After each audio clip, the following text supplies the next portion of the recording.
All right, we'll call the meeting to order. We're running a couple minutes late, so it's 5:33. And we'll start off with Gail. Can you acknowledge? Thank you, Mr. Chair. Goodness chiefs to the Quicket, Haida, and Chiltern people, we respectfully acknowledge them as the original inhabitants of the Southeast Alaska. Bartlett Regional Hospital is located on the homeland of the Algonquin. We are grateful to provide services in your ancestral homeland and to be part of this community. Thank you, Gail.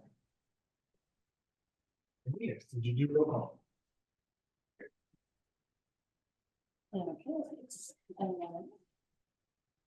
Max Mertz is not here yet. Doctor Here.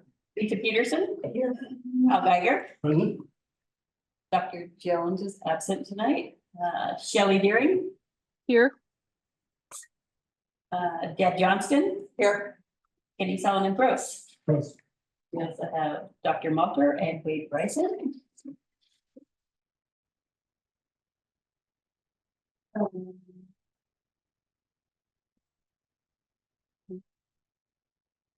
Max, are you online?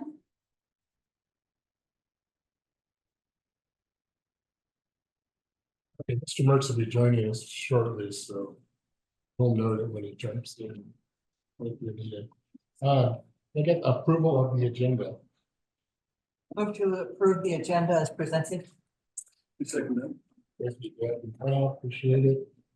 Is there anybody here from the public that would like to speak on items today? If you are online, raise your hand and we can have you speak. All right, thank you very much. Seeing no public participation, we will move on to our consent agenda. Get a motion, please. Move the consent agenda. Thank you, Al and Lisa. Old business, we're going to start with Ms. McDowell, the COO. Thank you. Thank you, Mr. Chair. So for the hospital capacity update, currently we have 5 employees out with COVID. We did have 4 patients in-house with COVID, but now we have 3. We have seen an uptick in COVID in our community, and so we did institute universal masking within Bartlett, all the patient care areas this week, as well as wildfire. So that information went out to all employees yesterday, just so we can see the levels come down just a little bit in-house. Ms. McDowell, I want to interrupt you, but Max Mertz has joined us now, so he is here. Sorry, I'm late. Thanks, Max. Okay, so for our patient day number, our patient days for June, CCU had 123 patient days, MedSurg 486. NHU had 264 with a current census of 10, OB 53, Newborn Nursery 38, RRC has a census of 10. ED, I saw almost 1,200 patients last month. I will let Kim Stout give the census for wildfire report and home health. And as far as patients waiting for placements, we have a total of 4, 2 waiting for long-term care, 1 for SAR and 1 for. And I'm happy to answer any questions. Any questions for Ms. McDowell? Thank you very much. And then we'll turn this over to our Vice President, talk about CEO search. The CEO search is moving along. I need to apologize to a few board members.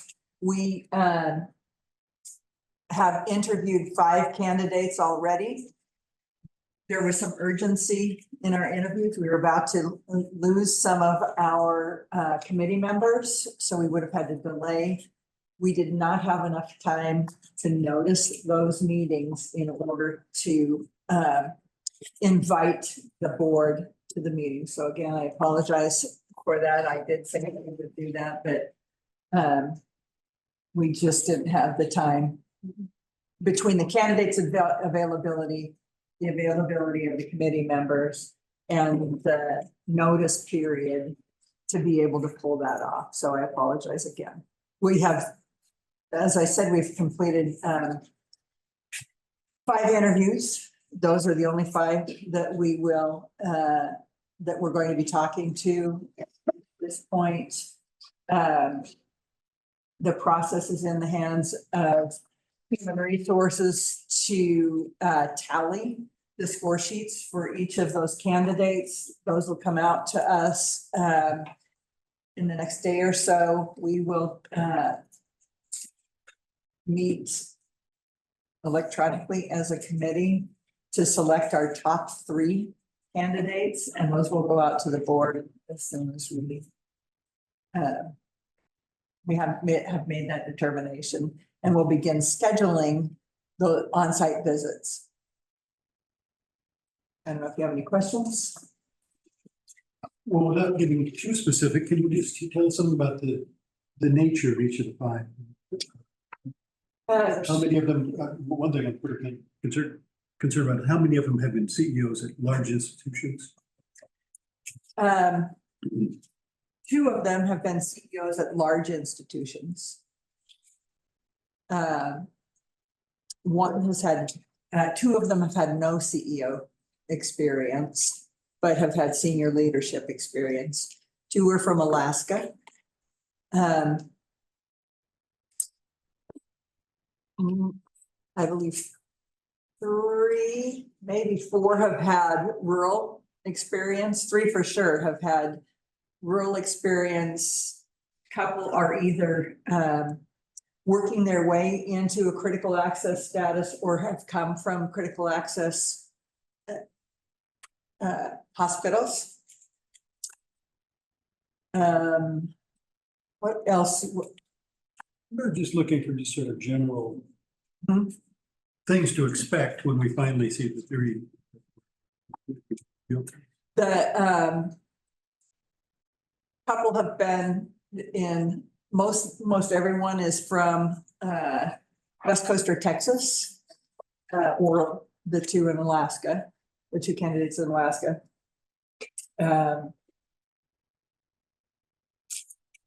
They were all a good pool. I mean, it was a good pool of candidates. It was interesting to talk to them. They had very different personalities, but all had relevant experience, some to a greater and lesser degree. A couple of the folks really didn't have the small local rural experience, but lots of good experience with some of the things that we were looking for. We talked about affiliations, good financial background, ability to build a community. Everyone expressed a desire to commit to Juneau, but we might not take that as gospel for all of the candidates. So we'll ferret that out. That was a question that we thought we would ferret out among the larger board group, so that all could hear the answer to that question. If I could ask another question, how many of them were early career and how many were late career? Can you just, what to expect on that? I would say most of them, one is early career, and most of the rest of them are mid. One that appears to be later career. But I would say 3 of the 5 candidates are mid-career. Thank you. Dr. Astor. And then the time frame, you will score your sheet sometime by this month, and the expectation would be in August for interviews. Yes. I mean, Chad would be able to answer that better, but sometime in August, by the time we reach out to folks, we have to complete the background checking process, or at least the preliminary background checking process, trying to schedule time for us and the candidates. So sometime in August. it'll be hard to pull off like the first week of August, but I would say mid-August was when it started. Another? All right.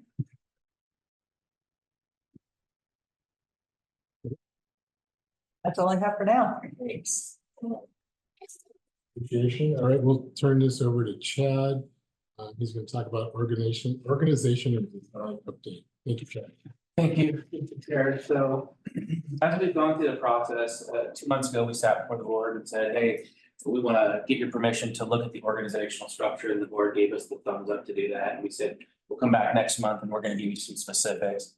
As Ian and the senior leadership team and I started walking through this process, it became very, very evident that doing this right is a lot more important than being fast.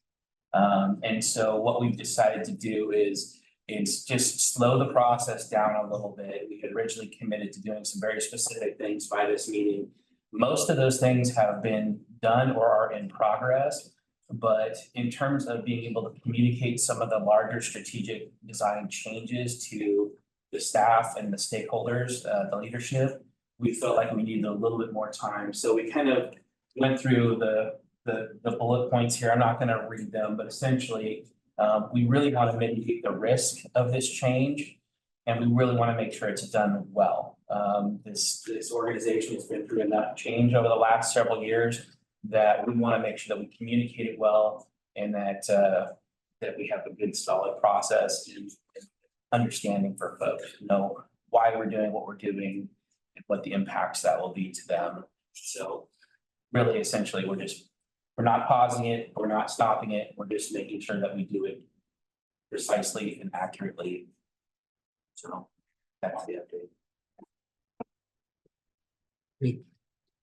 So one thing, you probably had this information before, and I haven't put it in my head so that I can recall it. How many FTEs have we changed since the beginning of this process? And of course, that's kind of confounded with travelers. So how many FTE equivalents have come or gone since the beginning of this process? So since the beginning of are you talking about since the beginning of the sustainability project, like going back to January, where we've been really evaluating staff and so forth? Maybe January. 6 months, maybe 6 months. Don't know off the top of my head. I mean, I think the total savings between travelers and full-time equivalent is somewhere around $1.7 million, roughly. So with an average comp salary of $100,000, including benefits, that would be roughly. Sorry, wasn't there a graph about FTEs in the package? So I mean, it's kind of flipping through, but I remember reading it. Yeah. So it's down, but I don't recall the exact number. Yeah, there's a bar. That's in justification. Good question, thank you. So, I appreciate this. I appreciate that you guys took a step back for a minute and your comments of making sure that we get this right, not fast. I think it's appropriate, and I'm glad to see it. I really am. I'm glad to see that us taking some time and making sure that we don't have to do this again in next year. That's our biggest thing, is that we're setting this for going forward for a while. So I appreciate it. If I might, Mr. Chair, I would like just to compliment the leadership team, because we've been able to have really pragmatic conversations about what's working and what's not, and how we could possibly improve things. And so I just really appreciate, from an HR perspective, for the leaders to step outside of themselves and to be able to look at the organization as a whole. It's been refreshing. So thank you. Mr. Chairman, Yes. I just wanted to point out that that graph is page 20. It shows the FTE.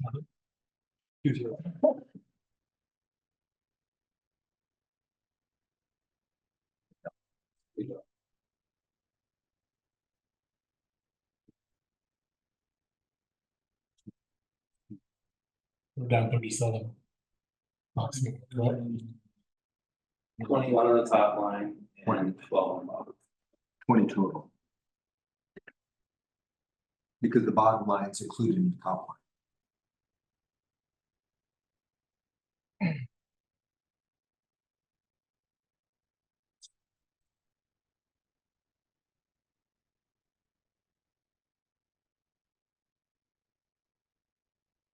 Thank you.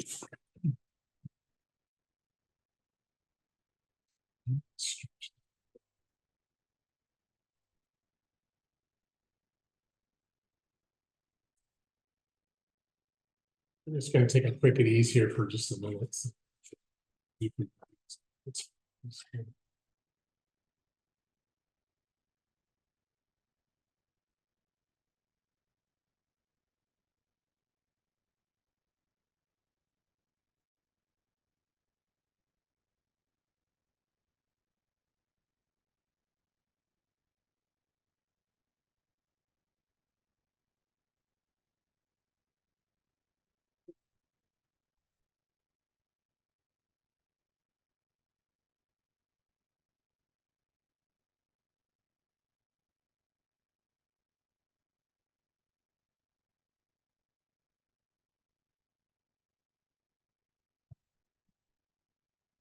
Thank you guys for patience.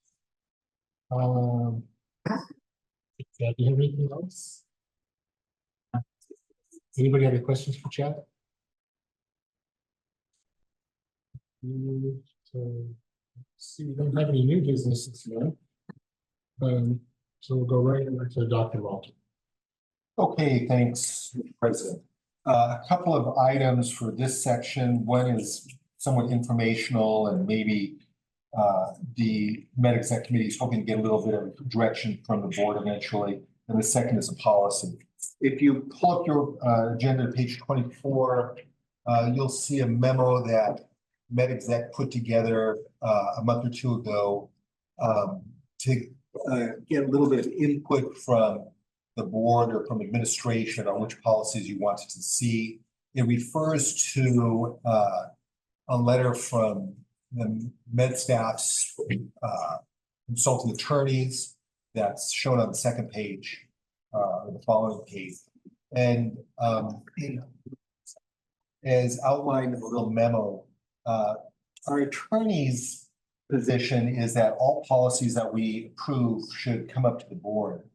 I think that the administration, and to an extent the med staff agrees, that, you know, we call all of our processes policies, but in actuality, a lot of them are more kind of operational processes than they are formal policies. So we simply need direction from the board. We've tried a couple of times. We thought maybe some of the things we passed should come to the board, but administration had thought that they didn't need to, which is fine with the Med Exec Committee. However, in as much as we have this memo from our attorneys that advises us to bring everything up to the board, we simply wanted the board's input on what indeed you want from us. Do you want us to follow, you know, the recommendations from our attorneys, or would you want us to, you know, not set up all of our policies? And if so,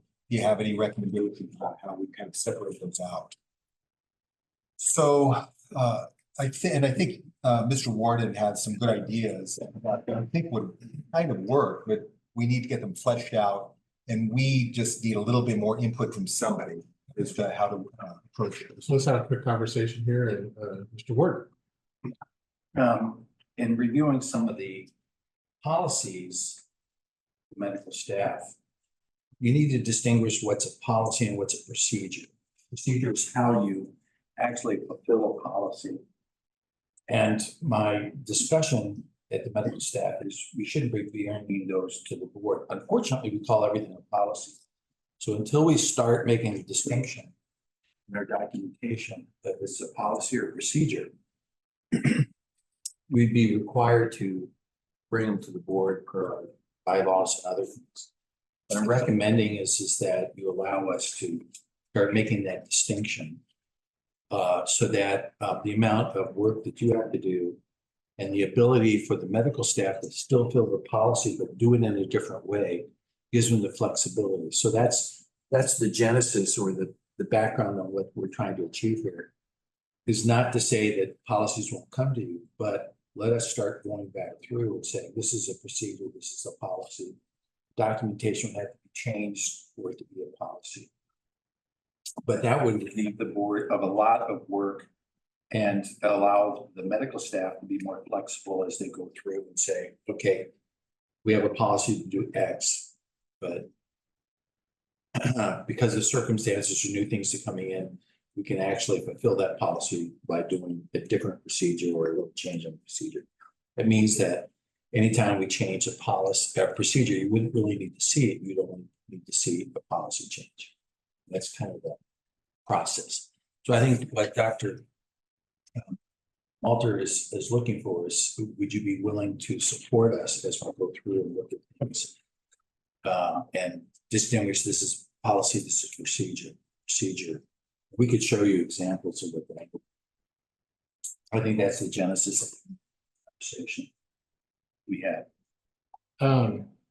Anybody have comments quickly? I actually, if it's okay, I'd like to hear what Dr. Masters' thoughts on. Sure, I'm supportive of that because, you know, the policies are more broad. And that I think it's important because we serve as part of the board.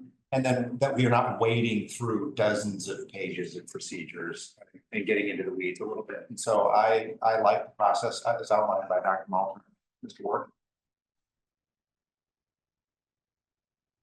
Wade, and then we'll go to Mr. Bryson and then Mr. Gunn. Thank you, Mr. Stone. That's how the city operates. Our assembly guidelines is we only make decisions about policy. And we're forbidden from getting involved with procedure. And so that's kind of the way that I've always described it, talking with other assembly members. Our questions and our outcomes from our meetings is that we have good impact on the policies and we leave the procedures alone. We're not supposed to go get down in those weeds. And that would make a lot of sense for a board to operate in that capacity because, well, we do have doctors and nurses on this board. Not everybody here is qualified medical, so we wouldn't want to dive deep into this is the procedure of that. And we just want, it would be important that the board would have the correct policy so that the outcomes are what the board wants. Well, the only concern is that I can see how you could hold your mouth and call something that I'm thinking is a policy or procedure, vice versa. You know, I'm trying to be concrete in my own mind. So for example, if there's a policy that nurse anesthetists will not be allowed in this hospital. Well, that may be something the board should consider because it involves restraint of trade and other issues. But how you go about credentialing nurse anesthetists, I don't think we want to be involved in it at all. Just we want to know that there is a process and it's being followed. So my only concern is that we really do distinguish between policies and procedures. That's the rub of the matter, I think, is can we do that well? So when this came in front of me and I read it and then I put it down and then I reread it and I really thought about this. Because I really feel that our physicians group that says that they govern themselves, okay? And then so when there is a policy change, it comes to the board and, you know, again, to Mr. Bryson said, you know, what Mr. Geiger said, if you're going to tell me clinically how something's supposed to happen, I'm like not the person that's qualified to make that decision. So in a policy, we really have to take the recommendation of what our medical director says or our medical staff says, or because that's kind of go off. So any policy that I've ever seen come to this body in all the years that I've been on this board that's come from med staff, you know, they most of them have the blessing of administration before it comes here. And this board is going to pretty much pass it unless there's something that's really outrageous in there. So when I was reading what Horty Springer wrote in their legal thing. They're just kind of almost like they're trying to protect the med staff, and I'm not sure what they're trying to protect them from. Okay, so that kind of put a little thought in my head for that.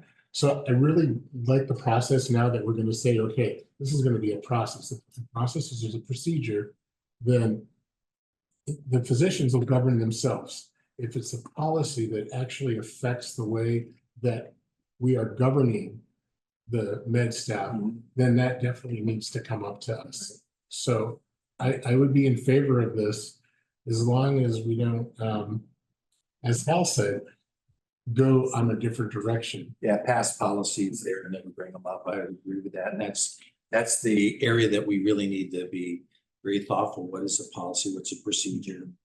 It'll take a long time to get through all of the policies and say, this is the part that's a policy, this is part that is a procedure. But I think what we're trying to do is get the board to endorse the concept of making that distinction so that when the board is dealing with a policy, it really is not going into how do you actually fulfill that policy. So it'll probably take 18 months to go through at least all the policies and say what's a policy, what's a procedure. So when that happens and we delineate the difference between the policy and the procedures, would that come to this body and for us to be able to say, okay, we're going to separate that, we agree with you? Or are we just going to say, okay, med staff, they're saying that that's now a procedure, not a policy? And I think that's kind of where Hal was kind of questioning how the delineation was going to be of that. Yes, And that's kind of what my thoughts were too. So but maybe, Mr. Chair, yeah, we certainly don't want to look at every single judgment. We just want, we just want some assurance that there's some quality. Dr. Rasser. And to Pal's point's a good one, but to some degree, there's always trust involved. You have to trust. I mean, we trust administration, what they say, what Mr. Warden says, what Joe Warner says, and you have to trust the physicians, what they say. And, you know, will there be, you know, perhaps some disagreements about what's exactly policy, what's a procedure, maybe, but broadly, you know, I think it would be trustworthy. I think the medical staff would be trustworthy. I'm trying to think of, on my time on the board where this has kind of come up, when I was new on the board, there was this talk about, we have a policy about private physicians versus hospital physicians, and we went through this with pediatrics, eventually ending up with surge. There's some pediatrics in here with surge, but those weren't really policies, they were traditions. And I think we've had since I've been on the board, we've talked about things as policy when they're just traditions. I don't know that we've been perfectly clear and consistent about what we think of as policies here. I do know that we just had one policy recently come to us about physicians that were aging, that we backed that one out. So, you know, I understand the importance of this, and I believe it's important for us as a board to trust our medical staff and to trust our administration to tell us what should be and what shouldn't be. But I also think that it's okay. I mean, I read everything, so it doesn't matter to me. You know, if you go in front of me and read it, it's going to be in my mind. But I think it's okay for us to look at it and at least know that this has changed. You know, so I could pull it out of my toolbox and say, "Oh no, this is a procedure, not a policy." If I may follow up, Mr. Chair, I think it would be very important for this board to have a better understanding. That's what I was trying to just know. I think we should be reviewing those policies, if for no other reason, so that we, as a board, understand what they want. Always in the past, collectively. So I'm perfectly happy. Here's what I'm trying to say. I'm perfectly happy with this. I endorse this. I think this is great. This is great. But for these policies and procedures to be sorted out, like a little bit of quality control, but I don't want to get into the weeds. And then I think we should review the policies and know understand. So that's what. Thank you. You good with that, Dr. Balto? Yeah, I appreciate the input. I'm optimistic this will work out. I think it's good to start the discussion. And I think it also makes the board aware that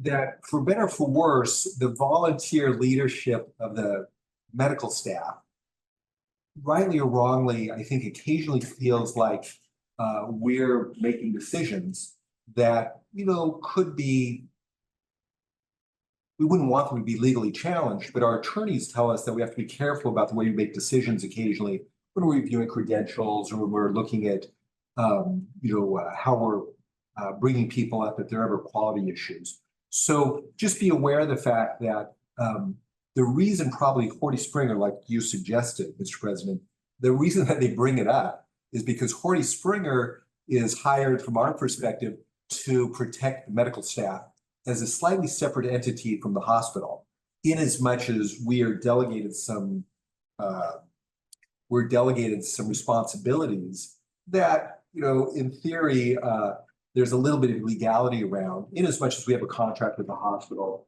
and our attorneys and your attorneys tell us we have to be careful about the way we do things. I think all the comments make sense, and we'll be happy to brainstorm with board leadership or with administrative leadership, and I'm sure we can work this out.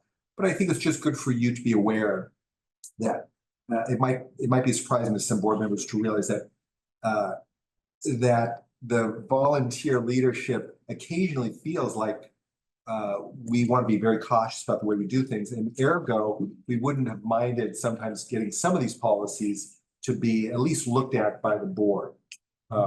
And therefore, when, we kind of, 2 months ago brought up a policy that the administration said didn't have to come up, we weren't too worried about it. But the reason we would bring it up in the first place sometimes is just because our attorneys tell us that we want to share the responsibility of our policymaking with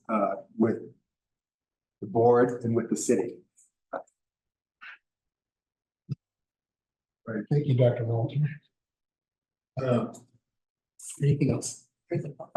Then I think the next page, I lost my board books, so I lost my, next page is, attendance policy.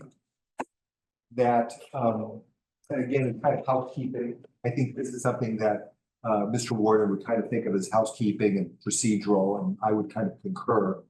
But, it was something that was passed at med staff. Therefore, I guess I tend to think of it as being at least passed by you all or ratified by you all. So you have an action item here, is that correct, Dr. Walter? It's an action item in as much as it's a policy that we passed that comes to the board because we've been told that policies come to the board. So, again, I'm gonna just go to our physician on the board, Dr. Rest. Wait, I'm sorry. Yes. Cal first. Well, I was just gonna go, I was gonna move the board of directors of Bartlett Hospital approve the updated medical staff and committee meeting attendance policy as presented, and then we can either vote that up or down. Sure. After we discuss. I'll second that, Kenny. Thank you, Max. And then, Dr. Astor, do you have any? Sure, so we talked about this at the last medical staff meeting, and there was really no pushback. There were no comments. Alex, I didn't hear anything. No one commented to me as a board member, and as chief of staff, Alex had mentioned that because it was getting too onerous to chase after some of our hospitalists who are here for very few shifts and try to apply these policies and collect fees from them. And so MedExec came up with this policy that was broadly supported by the medical staff. So, and you can read them, it's plain language. And so I'm supportive of it. All right, do you have any other comments, questions? All right, so we have a motion on the floor. It's been made, moved and seconded, and we don't have any objections. Seeing no objections, the motion is passed. Thank you. Thank you, Dr. Malter. We'll talk to you later on. Committee meetings, and we'll just go right on the planning committee and start with that. Planning committee, the minutes accurately reflect the discussion that we had, just to draw your attention. You'll hear about it more in the finance committee report. There's an action item coming out of the finance committee. We discussed the progress of the design and of the emergency department project. There is a the motion that's coming out of finance relates to our ability to move forward with contracting on the CMAR, the contract construction manager at risk contract. And in order to do that, we'll have to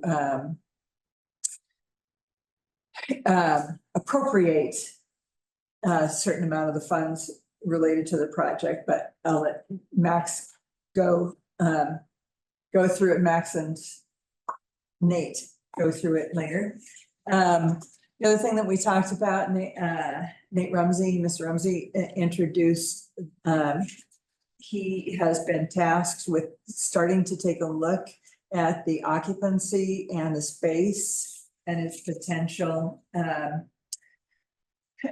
alternate uses in the Aurora Behavioral Health, in the event that we already know that the ABA is going into private. So that space and other spaces, depending on what the ultimate outcomes are. So we're just starting to take a look at what the options are, knowing that with our funding sources, we can't use it as rental space for non-healthcare that will use it, but I'm certain that we'll have we'll find the appropriate use for that space within our hospital umbrella. Any questions? No questions? All right, thank you very much.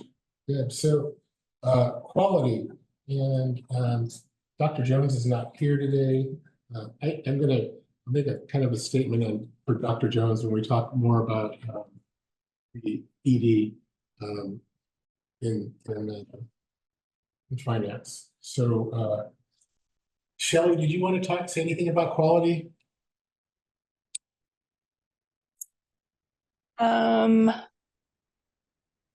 I wasn't prepared to.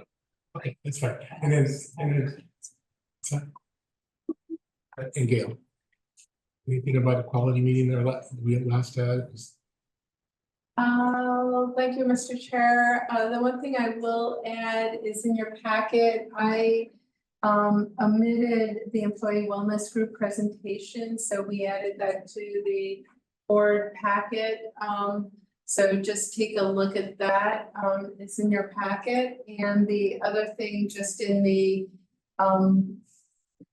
quality meeting, we did add another dashboard for the board looking at employee safety. So that's just going to be a quarterly dashboard that we're adding for the board just to look at. So those are probably the two new highlights from board quality.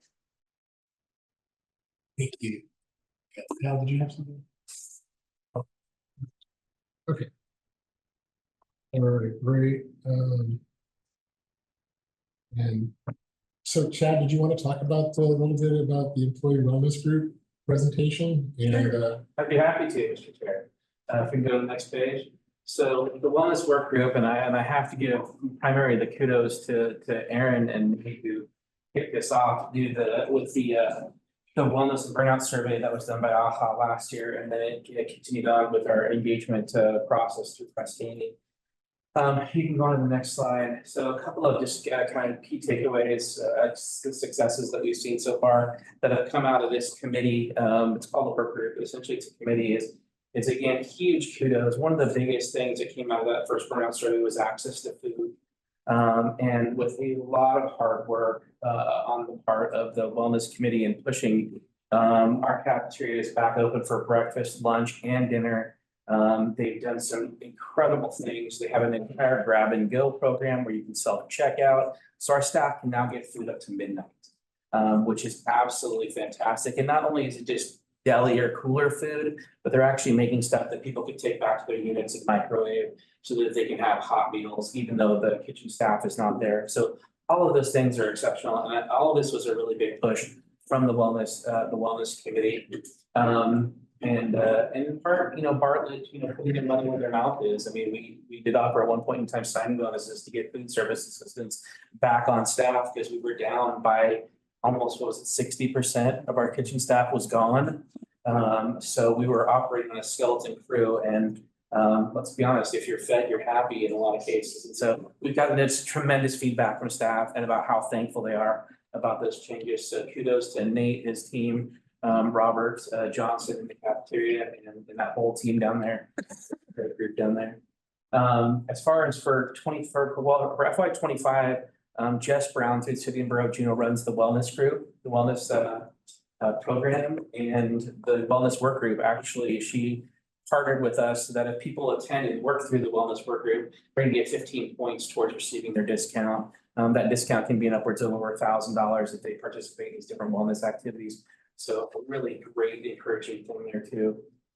The other two things, we are working on securing approximately $30,000 from AHA. We're working on a grant with them to try to find, to fund some of our wellness initiatives. So we're working with the group to identify what we think could be a good viable option of things that we can do to bring wellness to the team.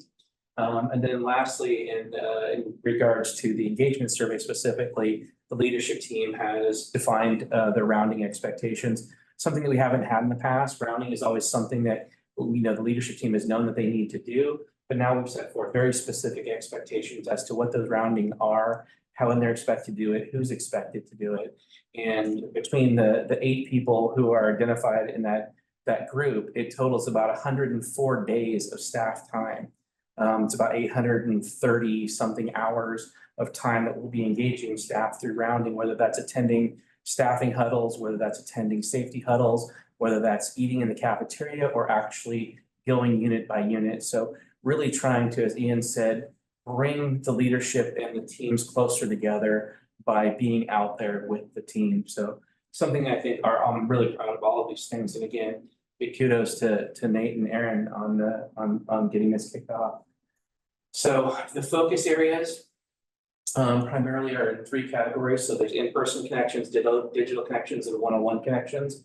So we found that outside of the A3 process, which is different from a work group perspective, we really want to ensure that we're creating opportunities for staff to connect with each other. So the group kind of self-selected into different categories where folks who are really trying to build those one-on-one connections. And that's being done through almost like a mentor / partner relationship for new hires. So they have someone that they can go to and really start to be engaged, ingrained into the organization. That's on the far right. And on the far left is the in-person connection. So this is, these are the ideas of creating more opportunities for us to connect. I remember hearing about the Bartlett softball team and the Bartlett volleyball team and some of these things that we don't do anymore. And how can we recreate that? To, again, to have the family together more inside and outside of work, and again, create those connections. And the last one is actually the digital connections group, which I think is really, really interesting and a really unique perspective, which is using some of our technology, our M365 platform, to create communities and to create groups for people to connect with each other. So maybe there'll be a running group or I need a childcare group or things like that, where people can join self-select in there to help each other within our little community of Bartlett. And so these are all programs that wellness engagement committee are actively working on. So that's I think in terms of the A3 process, we talked a little bit about that. One of the kind of surprising things that came out of that process was in the engagement survey and the wellness survey, disconnecting from work was not something that was really listed as a high priority, yet it had one of the highest percentages of staff who wanted to work on that for part of their A3 improvement process for engagement. So that it was really interesting to not have that be, from the quantitative perspective of the engagement survey, high scoring, but to have a disproportionate amount of staff that actually landed on that as something that they wanted to try to impact their department. So we're working through that process.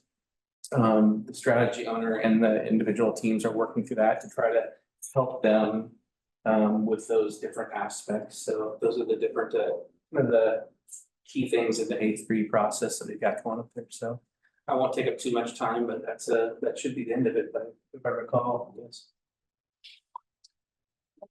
Yeah, I could talk on that. I love this stuff. Thank you, Chad. Anybody have any questions for Chad?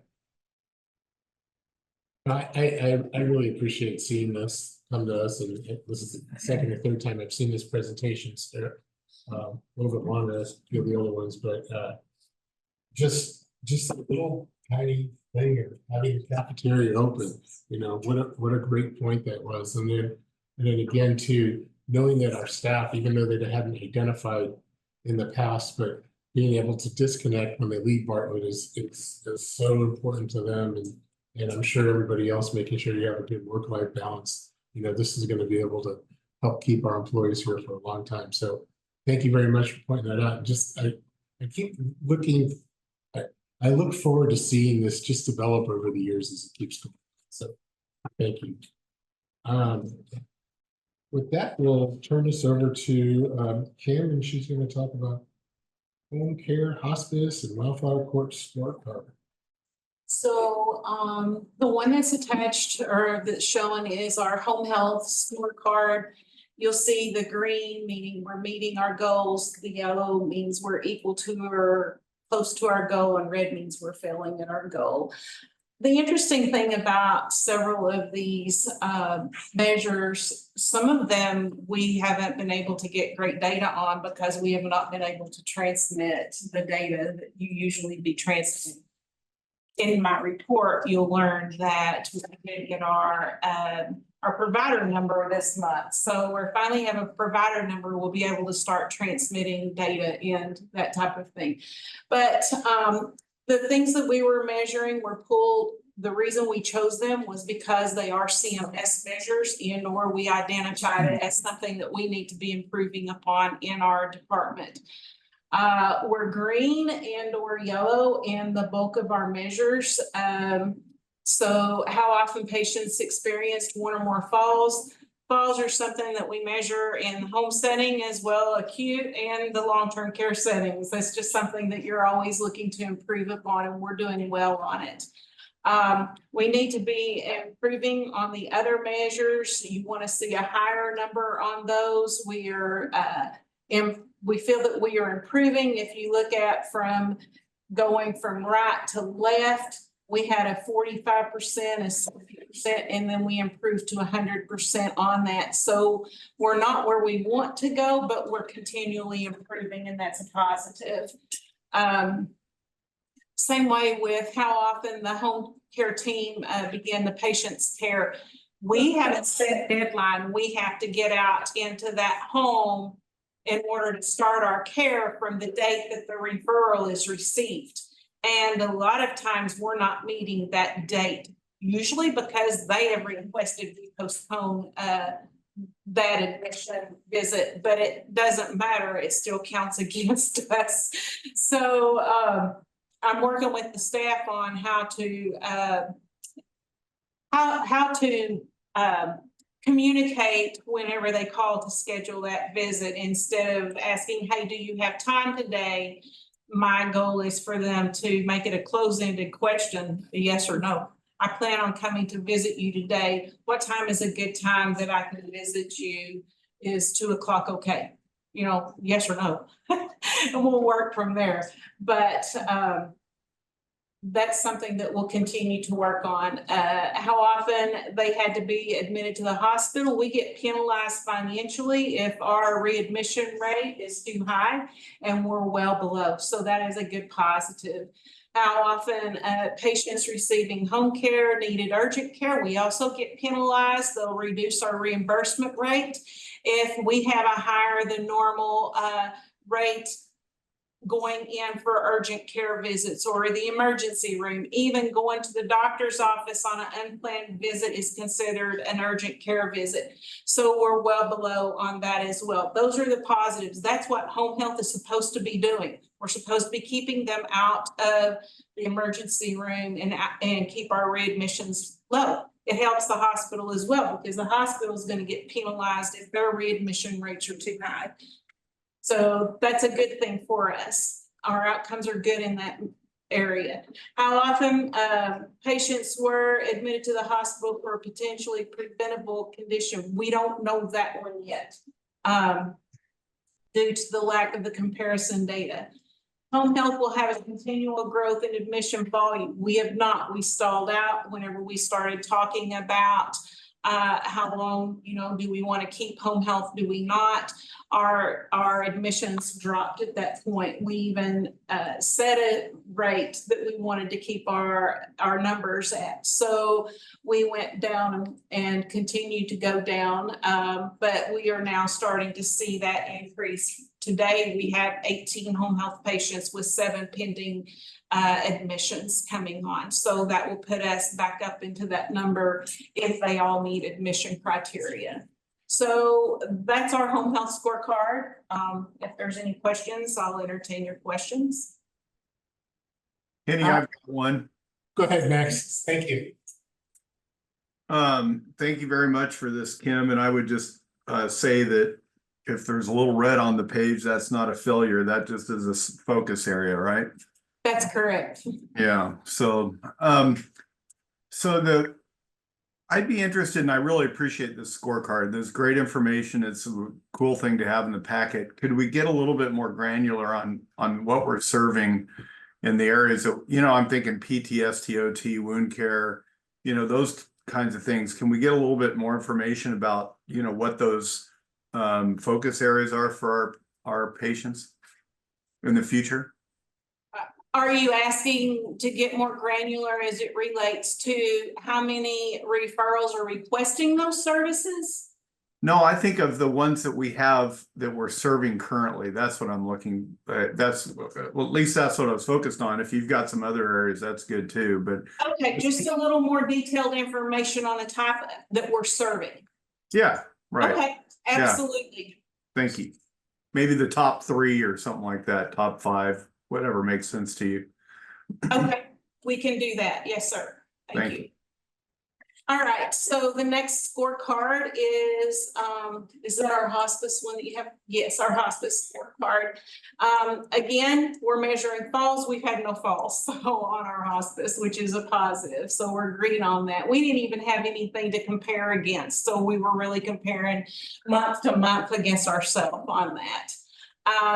The hospice care index, that is a CMS measure. And again, it's one of those that we've not been able to transmit data on and be able to compare that. So the next one down is hospice visits in the last day of life. And again, we can move from up at the top, it shows what quarters we're measuring, but we have not, we want our number to be higher, not lower. And we set our goal at 58.6% because that's the Alaska state average. We are better than the national average, but we are not where we need to be on the state average. So I'm not going to retire that. We're going to continue to work and try to improve that and get our visits up in the last days of life, which means the patient will receive at least 2 days with visits from an RN or a social worker during the last 3 days of life. And we've not been meeting that. So we need to improve that one. So the others we're green on, meaning we are meeting or exceeding our goal. Patients who got an assessment of all 7 of the quality measures. Again, that's a CMS measure. It impacts payments, so it's important we hit green on that. Pain will be effectively managed and controlled. Another CMS measure that we need to be hitting. Constipation will be effectively managed. We're meeting it. Hospice will have a continual growth in admission volume. We're yellow.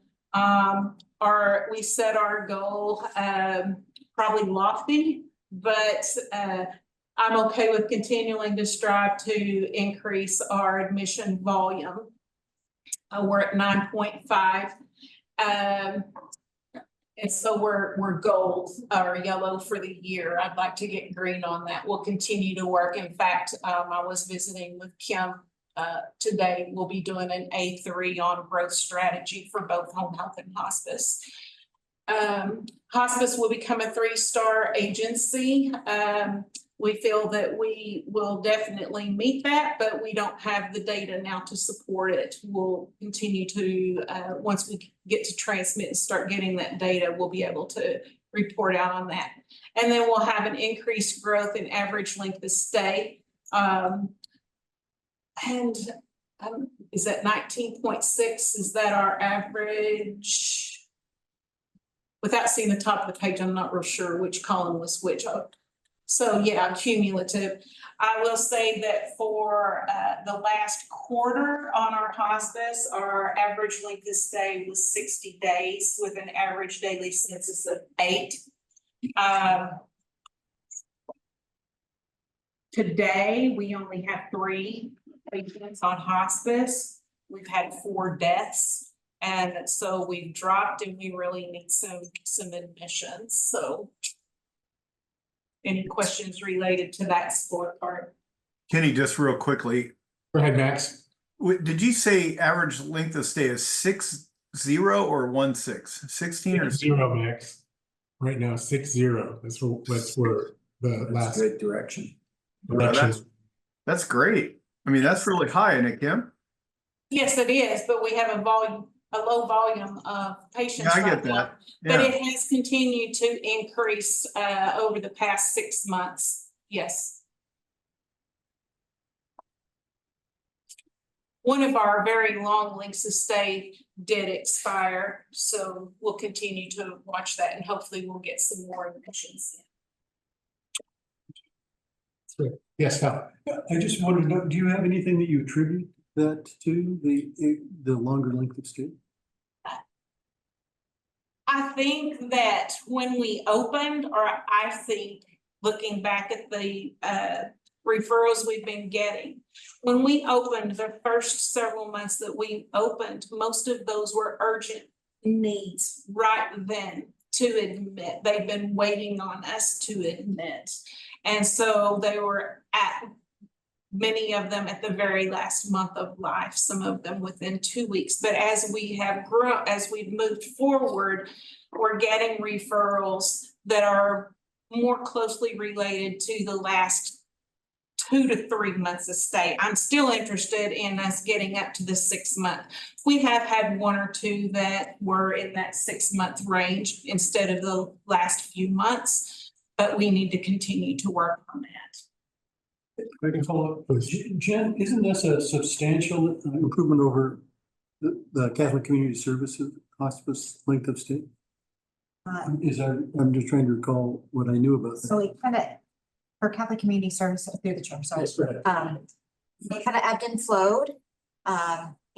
Periodically we would have somebody on for a long period of time. I think we had someone, a couple different people at different times where they were on for almost a year. So that greatly increases your length of stay. So I think for CCS, it just kind of ebbed and flowed. I think the number of patients, so the average daily census has increased on what CCS had. Thank you. Thank you. Moving to the Wildflower Court scorecard, a lot of color on that one. I pull our data from what we call Casper reporting in Wildflower Court. And so 4th quarter, which just ended, is still somewhat a lot of blanks because I don't have the data back, but we'll go to the 3rd quarter and out to the right, you will see that some of these I want to retire because we've met our goals and we've sustained it. And some of them CMS retired it. So there's no reason for us to continue to measure and monitor those. But the fall rate, our goal was 37.7%. And we've really not decreased our falls to that goal. We're much better than we were the previous year, which was red, which was 51.8%. And the national rate is 43.7%. So we're trending at about the national rate, but we're not as good as the Alaska rate. So we will continue to work on our fall prevention program. It is one of our performance improvement projects at Wildflower Court. So it's something we'll continue to work on and measure and report out.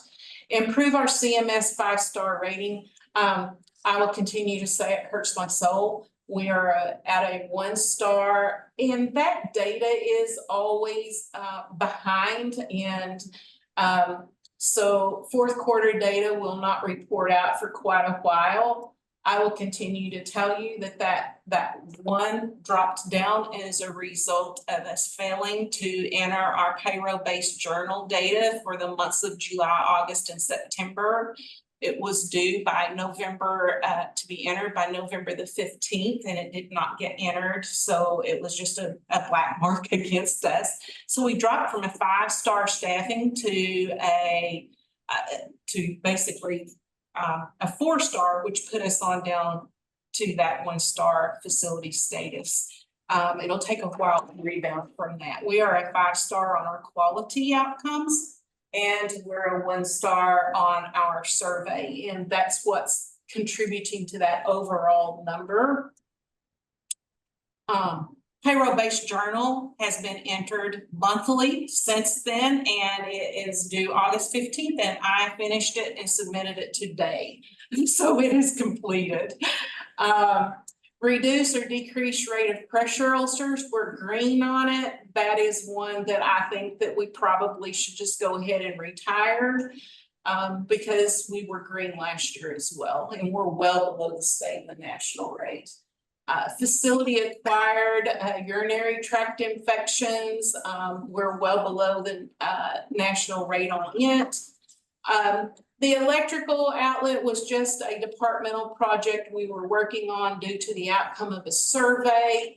We completed it, it's done, we can move on from that one. Our licensed nursing staff will be deemed competent in the care of IVs, and we met this goal, and we have treated and discharged already patients needing that service. So that's a goal we've met for the year. The next two, improvement in function in subacute rehab and move independently worsens in long-term care. CMS has frozen those measures. I can't measure them. So it's kind of a moot point for me right now. And then increase our census to 90% occupancy. We did not meet that goal. We actually our average daily census for the year ended up being 48.21%. But I'm going to keep that on there because that is my goal. We're at 51 patients today. I think I told you all last month that we anticipated hitting 50 by the end of June, which we have. And we actually have 4 referrals that we have basically accepted. We just are waiting on a room to empty to be able to move them through there. So we'll continue to grow our census. That's our scorecard. So. Thank you. So, first of all, thank you very much for you and your team. This is great work. Thank you. Kim, I just really appreciate this. I like the scorecard. I always like a snapshot and be able to see it. Thank you. Really great. So thank you, your team, Jen, everybody that's been involved to make sure that they hear it from us too. Also, I just want to ask one thing, and I know it's kind of going backwards, but about hospice. Have we set up any kind of education program yet for our community about hospice? Maybe with the physicians or the referrals and how we're going to get that? Have we seen that? And can we? We have went out, Heather and Dr. Peterson have provided education to the medical staff, and they have went out to several, and I wish Heather can help me to remind me who all she's with. They went out to some of the, does Juneau have a Lions Club? Is that what it was? They've been out to the Lions Club. They've been going to several of the recruiting events and handed out materials. They've been hosting, they had a just this past month, they had a weekend event and invited the public to attend. They're doing a lot of public information, but as far as getting to the point of where we have written materials and things like that, we're not there yet, but that will be part of that growth plan on that A3, is to be able to get basically some written materials for us to be able to get into the public side. Max. Yeah, thank you, Kenny. I want to go back up, Kim, to the 5-star rating. And the reason that we're at a 1, and that's entering payroll journals, as you said. And if there's one thing that the public focuses on that's readily available, that's out there online, that talks about how good a facility is, it's the CMS rating. I mean, they're out there.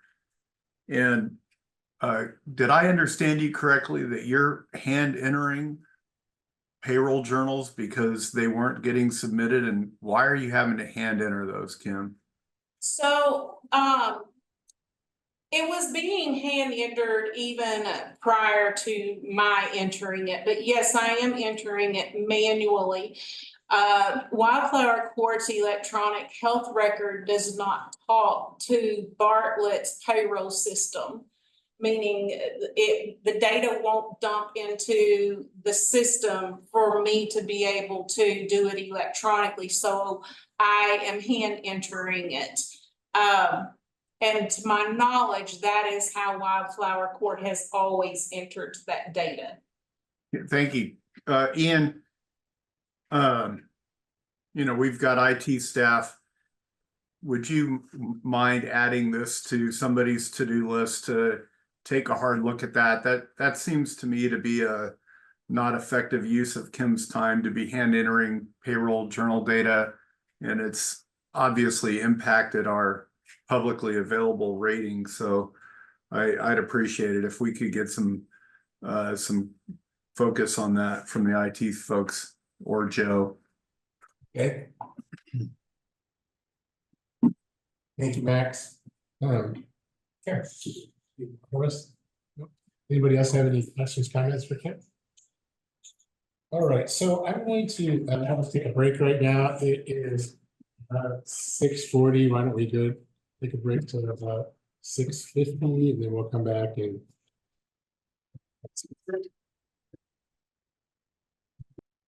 All right, we're back. Thank you, everybody. So we're going to continue on with our committee meeting and updates, and we're going to turn it over to the finance chair, Max. Had a busy month. Yeah, thank you, Kenny. And I'm glad to see Joe turning his mic on and camera on here too. We've been working on a few things the last few months, and I want to just highlight some items before I get into the solid part of the agenda.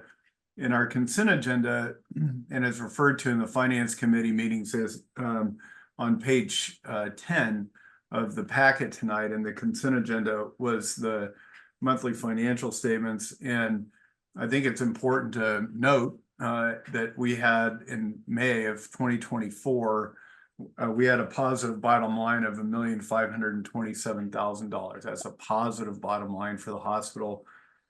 There were some one-time things that were some amounts that were recorded too conservatively or too low in prior months that we caught up.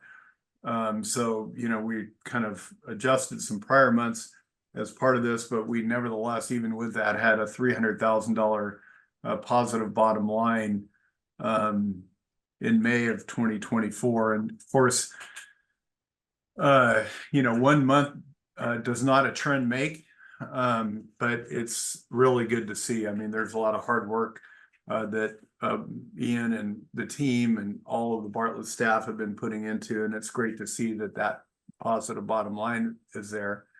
I'd also note that I went back and looked, and that's the highest bottom line that we have had since December of 2021.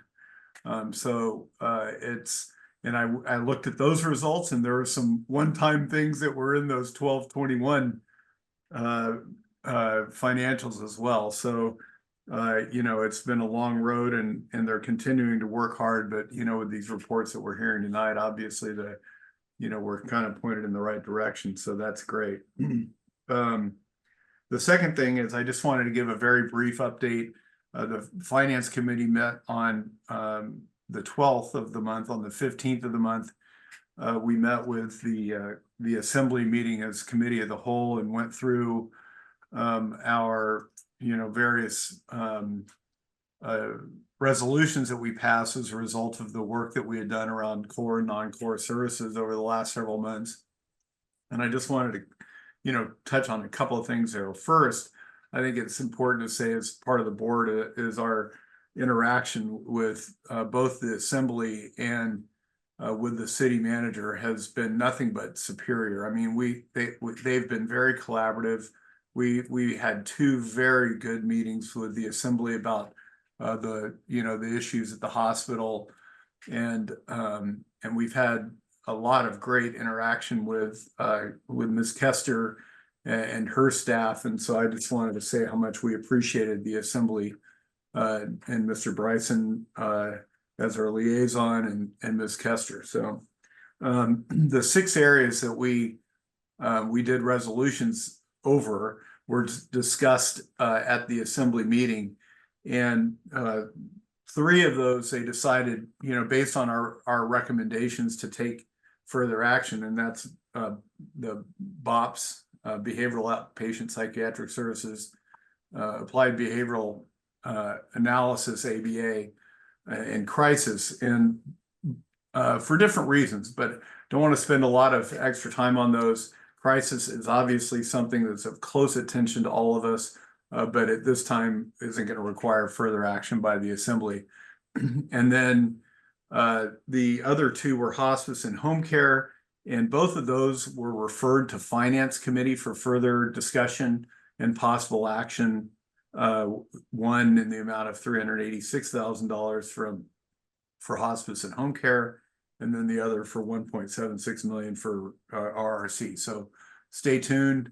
Assembly is working on those items, and I'm sure we'll deliberate conscientiously on that. So with that, I'd like to go back and focus on our agenda and the 4 items that we have before us tonight. And excuse me while I just move forward in the agenda. And it's starting with number 1, ED renovation project. Ms. Johnson talked about that earlier in the planning committee minutes, and I'd like to turn it over to Nate, if I could, to have him give us a, you know, kind of a brief overview of that and an update on a couple of the funding items in there. So Nate, if you would, please. Thanks, Mr. Mertz. Through the chair, I'd like to draw the board's attention to page 48 of the packet, which is an action memo that I put together for the planning committee and has advanced through the finance committee and is before you today.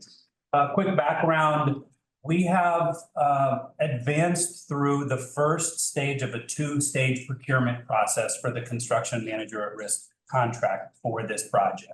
The first phase was a statement of qualifications. It was really to identify what our pool was going to be for potential candidates for this contract. That process went successfully with Bartlett and CBJ participation. The next stage of that procurement process, however, will result in the award of a contract. And with that, per CBJ procurement policy, Bartlett needs to have funds set aside in the amount that we would anticipate potentially awarding that contract in order to start that next stage of the procurement process. That's kind of fact 1 that I want to point to your attention. We have requested and in some cases have received external funding decisions to support the procurement of this project. First is the congressionally directed spending. We have received $4 million. We have been awarded $4 million for the purpose of carrying out this project. However, we're in the process of working with HRSA in order to gain access to that funding. We do not have access to that funding yet, and hence we can't use that promise of money to award a contract. We additionally, in April, submitted a request to the Denali Commission for $2 million in additional funding for this project. And we anticipate hearing, hopefully within the first 2 weeks of August, about award decisions for that. Lastly, as a part of the city's process, we participated in the FY25 legislative capital priorities, put a $2 million request that would potentially go before the state. We did find out on June 19th that we were not selected for that funding. So all in all, we know we've got $4 million through the federal government that will be coming our direction to support this project. We're hopeful that we'll get an additional award of $2 million.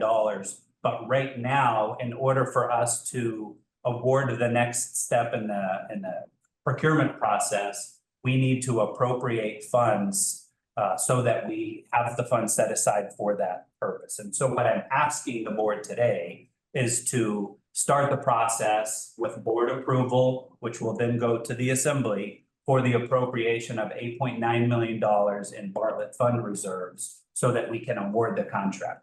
One other point I'd like to make is although we would award a contract, and that process will take it probably into the September timeframe, just naturally as it would progress anyways. But although we would award a contract during that time, when you award a construction contract, you don't expend the funds immediately. So although we're looking and we're asking to set the $8.9 million aside now, start that process. Once we get congressionally directed spending in our reserves, once we get a decision from Denali Commission and should we get that funding, that will be the funding that we use to at least to start the expenditures towards this project. And I would leave it there unless there's any questions that the board has. Good questions for Nate. Nate, Max, go if ahead. I could just, Nate, on the $2 million, maybe you said it and I missed it, but do we have an ETA on when we might hear something on that? I'm hopeful within through the chair, I'm hopeful that within the first 2 weeks of August, we'll have a decision. We did submit an application for grant funding through the Denali Commission last year, and we found out within the first week of August. So that's the timeline I'm hoping for.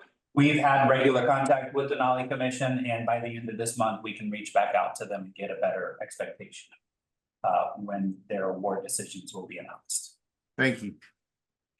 Thank you. So I'm just going to say there's an action item on the table right now, so it has been first and seconded through committee. So I'm gonna, because it's such a large amount of money here, I think we're gonna do a roll call vote. Before we do that, though, now time for some discussion. Dr. Raster. So at the planning meeting, I had asked Joe if Ian was supportive of us moving forward, and he intimated yes. But I'm just now, Ian's here, so I just wanted to ask him directly. The answer to that is yes, and then I went into some of the reasons, my letter, which I'll go into. So I want to kind of, Dr. Jones isn't here today, and I'm not sure if this is more of a statement as Dr. Jones as being the medical director for Gemma or for him as a board member, but I'm going to kind of say it's more about Gemma speaking here. So what Dr. Jones wanted me to convey to the board that no matter what decision that this board makes on this particular moving forward or not moving forward, that Gemma fully supports us. It was very important for him, as he must have said it to me several times today, that if we're going to move forward with this project and spend this amount of money, that Gemma doesn't want it to really affect the financial ability of this organization. And he's met with Ian about this before, he's talked to me about it, but he really wanted to say that again to me today and make sure we said that. And I know that Ian, and not speaking for Ian, but talking about how the funding's coming for this, we're getting $4 million. Government is pretty much assured, $2 million. So from possible the Denali last year, if I'm not mistaken, we didn't get it because the program or the project wasn't quite shovel ready, kind of like we are right now and really moving forward on this. So that's, you know, if we get $6 million and we're just $3.9 million, which is to change our house and make it bigger down there, which is really important. Also, Dr. Jones wanted me to really emphasize that, and I believe that I know Nate is going forward with this too, that anytime that you do a construction project, that it really affects the flow of the ED. So not only do we want to make sure that we are extremely careful of how the flow of the ED is, that we don't cause longer wait times, not only for our employees to be able to do their jobs, but of course for our patients as they come in and be able to, you know, not have to, you know, non-acute patients, but you know, we don't want the wait times to be so long. So really want to make sure that the flow of the ED going forward during construction is really well thought out and planned. So he really wanted me to stress how important that was to Gemma to make sure that is taken care of for our people. So that kind of is what Dr. Jones wanted me to stress to everybody. So that's Dr. Jones' statement. Yeah. Well, because this is such an important one, it's probably more important to say something rather than just yes or no. So in the time I've been on the board, there's been a lot of discussion about how this is a needed upgrade. And the emergency room is probably the place in the hospital that's the most visible to the rest of the community and the most used.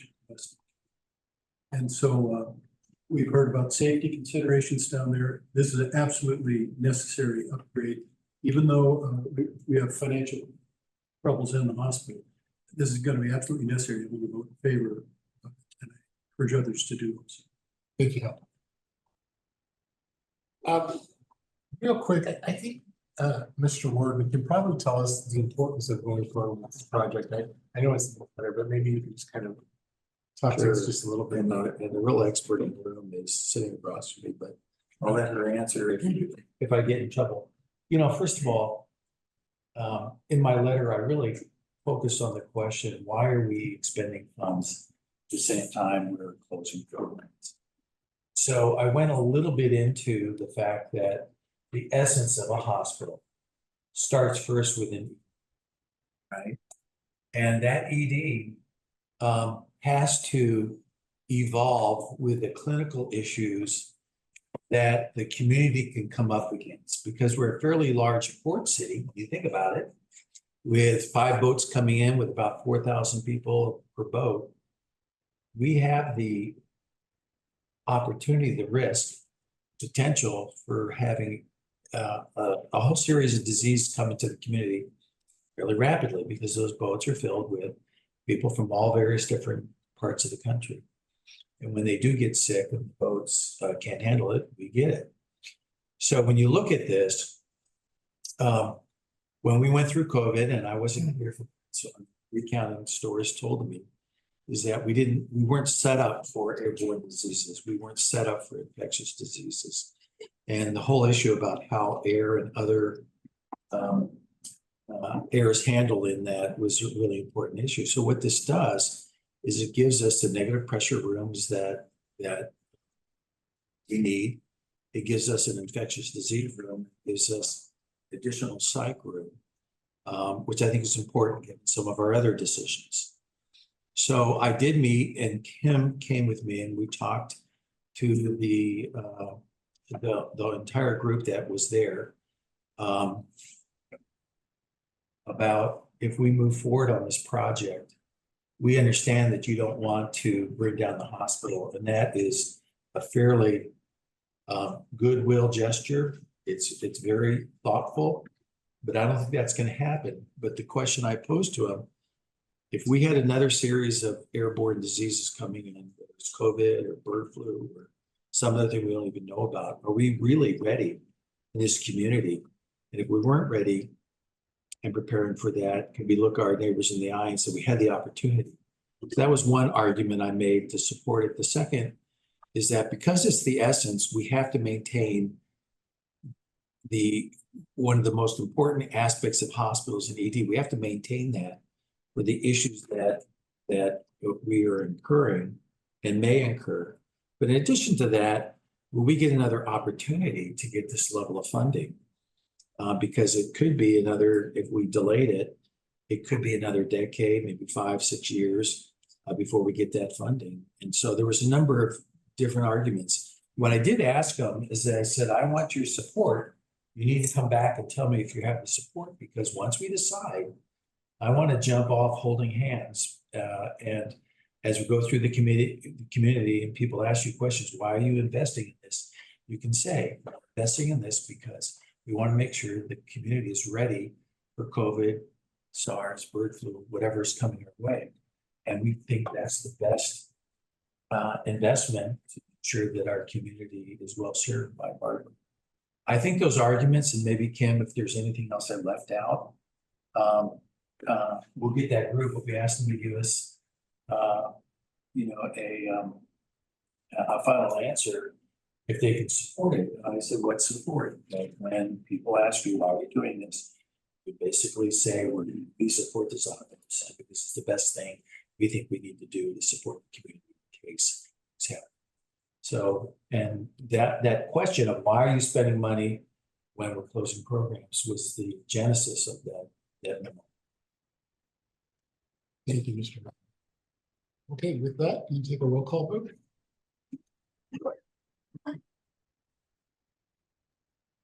Votes to approve the $8.9 million appropriation for the ED Innovation Project. Max Mertz, Yes. Dr. Raster, Yes. Lisa Peterson, Yes. Hal Geiger, Yes. Shelley Deering, Yes. Deb Johnston. Yes. Amy. Yes. Yes. Okay, it's unanimous. Thank you very much. And next, Thank you, Kenny, and I am moving to page 52 of the packet, and this has to do with our critical access hospital designation. I'll turn this over to Joe. We've in just a minute here, we've engaged a law firm who's helped us navigate the conversion to critical access.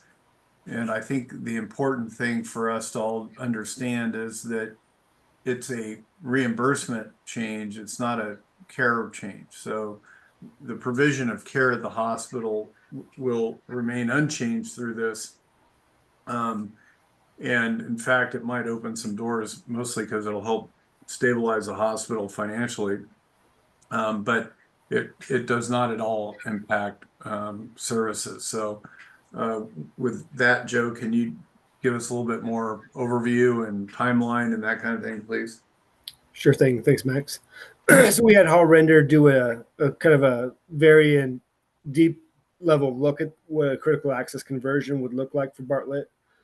So they reviewed all the federal regulations, state regulations. There was no major blocks that they found. They actually came up with a step-by-step work plan, which we can engage a third-party company to help us walk through all those steps. This will be kind of an ongoing process. It kind of starts from where we submit our 855, which is our form to Medicare signaling that we would like to change designations. And then it's like a few of these other programs you've already done this on, like home health and hospice. You have to wait your 6-9 months. You'll have a survey come in, they'll do the designation, and then they'll, if you have a nice clean audit, it go back to the date you submitted that 855. We file the cost report and move on from there. There are a few there's pros to the program, as Max stated. There's additional compensation from Medicare in the range of 5.6 to 5.7 million. And that was based on our FY22 and our FY23 cost report.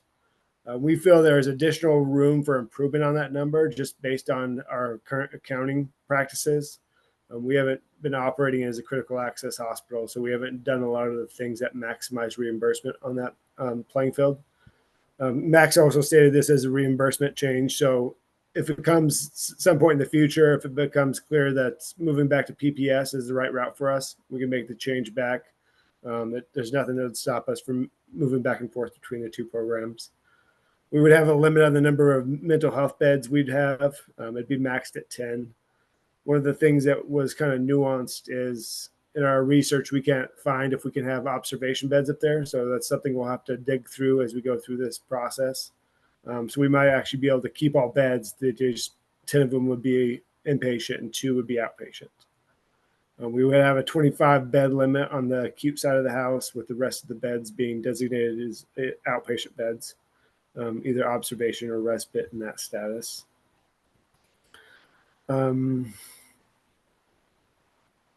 I think that's kind of all the high points, Max, unless you want me to touch base on something else. Nope, that's great. So the submission of the form though, Joe, that could happen fairly quickly, correct? Yeah, we've kind of got all the pieces in place where we can get that done relatively quickly. The only thing I don't know 100% is whether we'd have to have our allocations kind of known before we submit it, and do they have to go into that form? So that might be the only holdup. So the first step after, if this is approved, it'd be reach out to Dingus Zerico and Associates, the company that helps with our cost report, and start that process immediately, I guess. And then the other thing, just to highlight it, you know, when we took on Wildfire Court, Hospice and Home Care and the surveys and so forth, we weren't able to bill during that period of time. And so there was a cash flow impact. This is a little bit of a different situation. Could you talk about that? Yeah, so we would continue to be paid under our current methodology. So we would just continue to bill under that. So it'd be under the demonstration process. And then they go back through the cost report process when they set the effective date. And then you'd have a closeout cost report, a new cost report to get paid based on the 2 different models at that point. So cash would continue to flow in as it does today. Great. Thank you very much. I don't have anything more, just the motion out there. Kenny? Yes, thank you, Max. Thank you, Joe. So there is a motion out there. It has come through finance. It's an action item. It's been first and seconded. It's through committee. So now's a chance for any discussion. Lisa, and then Dr. Rosky.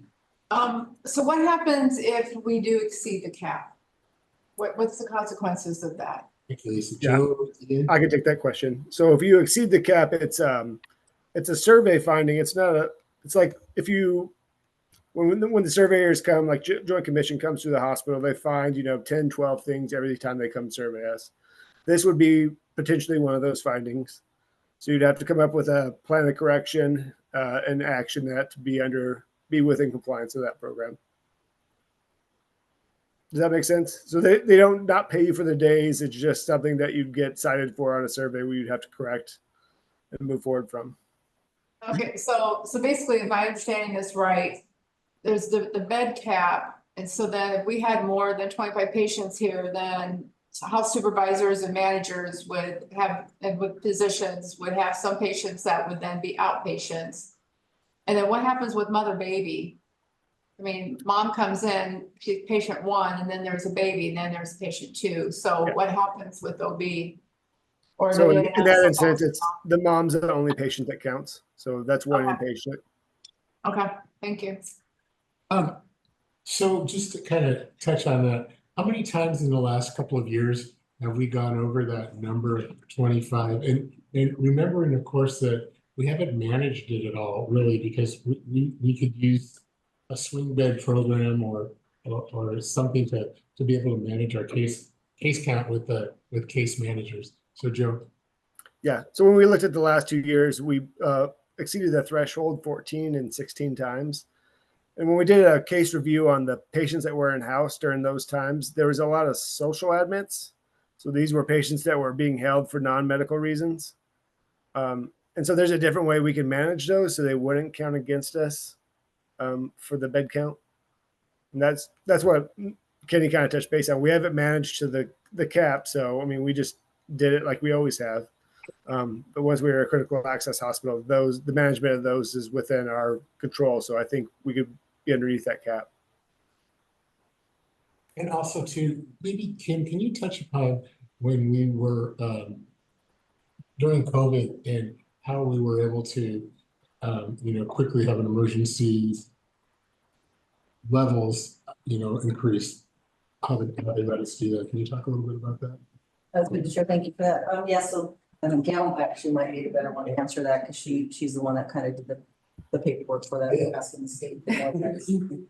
Yes, thank you, Mr. Chair. So during that, what we did is we applied to the state for emergency recognition for additional beds because it was unusual circumstances. So we were allowed to have additional beds during that time. So if something happened like an additional outbreak of COVID or some other unforeseen, they do have that we could have additional beds. So that did not account against us. So during unforeseen circumstances, we could have that. So, we do like an emergency response for the community where we have Yes, a catastrophic event, Yes. plane crash or something like that. So we would be able to. Yeah. and a lot of times through the chair, they're also during,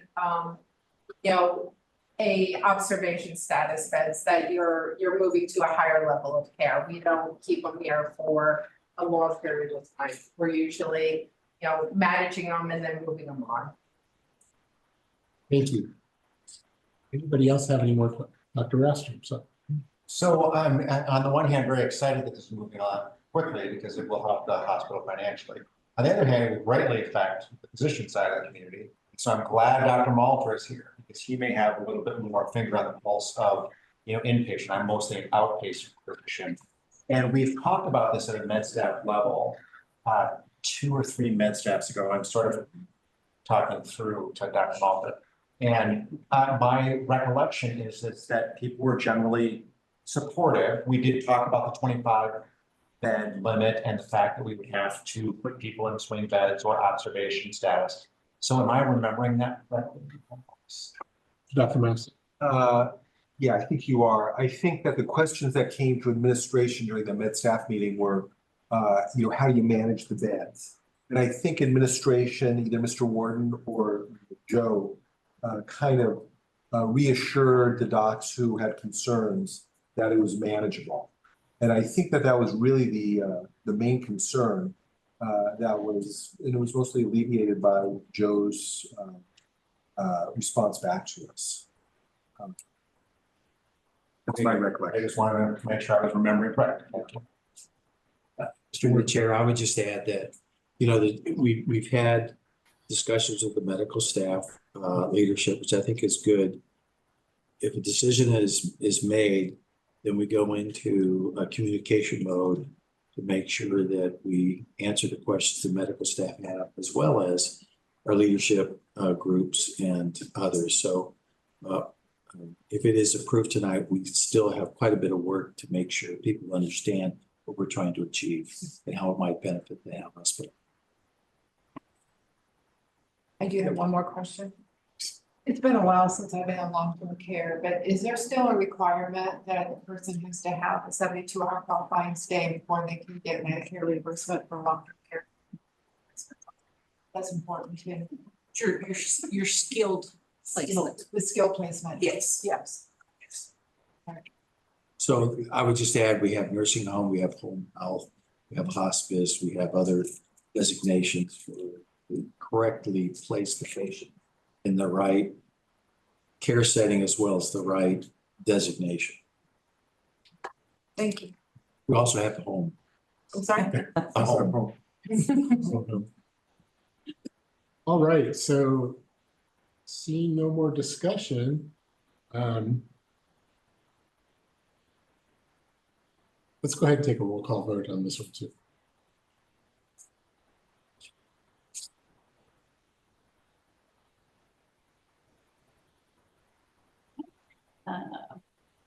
Again, Max Mertz, Yes. Dr. Raster, Yes. Lisa Peterson, Yes. Kyle Geiger, Yes. Shelley Deering, Yes. Deb Johnston, Yes. Kenny Southacross. Yes, Unanimously passed. thank you very much. So thank you very much to our staff who has worked very hard to really help us understand this and also the medical staff too. And really good to hear your input too. And thank you, Dr. Raster, too, for just bringing that up, making sure that everybody is all on, the same size with us. So thank you. With that, I'm gonna turn this back over to Max. There you go. Thank you, Kenny. We're on page 53 now of the agenda, or of the packet, excuse me. And this has to do with the contrast enhanced mammography. We've got an action item here as well. And it's really replacement of a machine that is at or beyond the end of its service life. I'm going to turn this over to Ken McDowell for a little bit more background. Thank you, Ken. Thank you, Chair. So the item before you that we're discussing is the contrast enhanced mammography. It's unlike standard mammography. With a standard mammography, if you have dense breast tissue, it can hide tumors or hide cancer.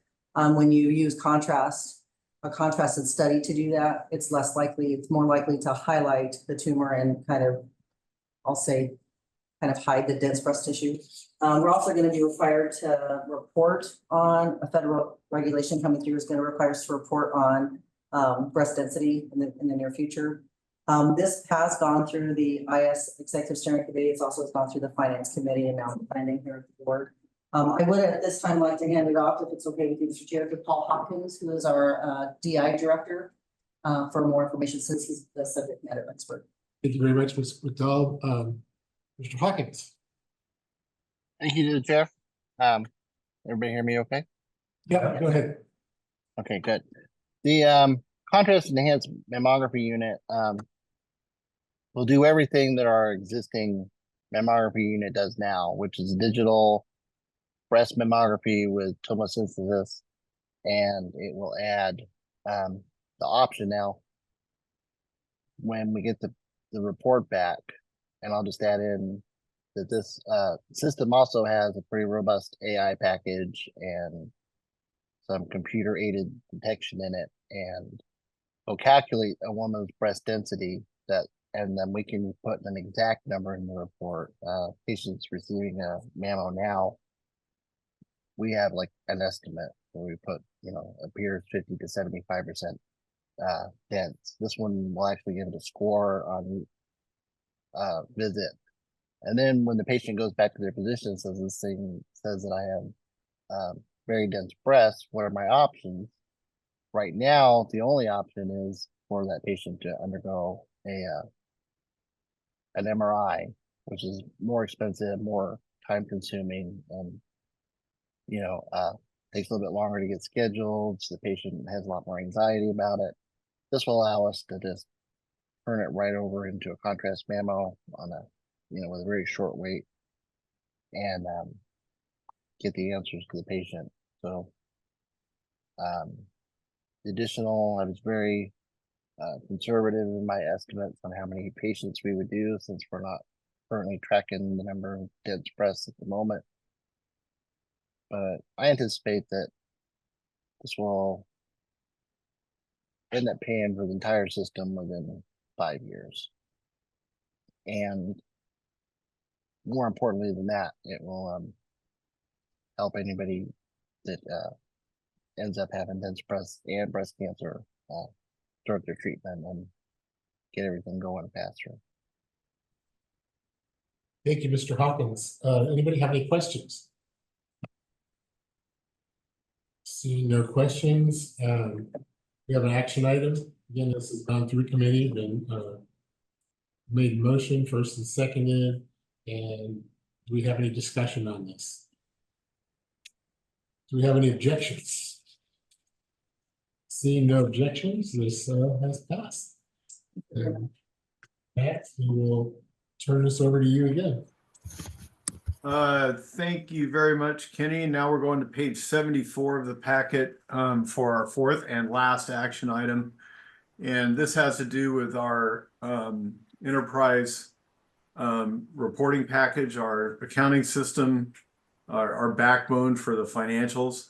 We're operating on a program that is old technology, maybe is a good way to put it. It's out of date. There's a lot of manual processes that Joe and his staff and the whole hospital really have to do because of that. And it's time to update it. It'll make the reporting better. It'll make the interaction with the system more efficient. And it'll just give us options for being able to manage the hospital in a way that we don't have. And Joe, can you give us a little bit more background, please? Yeah, sure. Thanks, Max. And I think the biggest jump we'll see with the new system is just efficiencies on all levels. And so we have a lot, Max touched base on the manual processes we have now. So we have lots of spreadsheets that do prepaids and, expense allocations. Right now, in the new system, once we are able to move forward, a lot of this becomes automated. So the staff member touches it once versus once a month for, up to 2 years on some of these things. And then on the management side, reports are fed to them on a daily basis. It's real-time reports. You don't have to wait for month end. So you're constantly getting data. You can constantly look at your expenses. Where are they at, budget to actual on a day-by-day basis versus waiting for month end to close, or for our accounting processes to load all these manual journal entries. And so it increases efficiencies, decreases, the manual processes and the human errors associated with those. It will also allow us to be more on top of our accounting as we do look at critical access, how we can allocate expenses more efficiently. Because where expenses go in a critical access hospital matters much more than it does today. So we'll have to look at all our expenses again and make sure they're going to the right place. And the new system will enable us to look at that. On top of that, this system that we're looking at is already integrated with the UKG platform that we've already moved forward on the time and attendance side of that with. And so we'd be bringing the whole HR suite with that. And they'd be fully integrated. They work together today. So all that information would flow seamlessly back and forth, the payroll information, the employee information.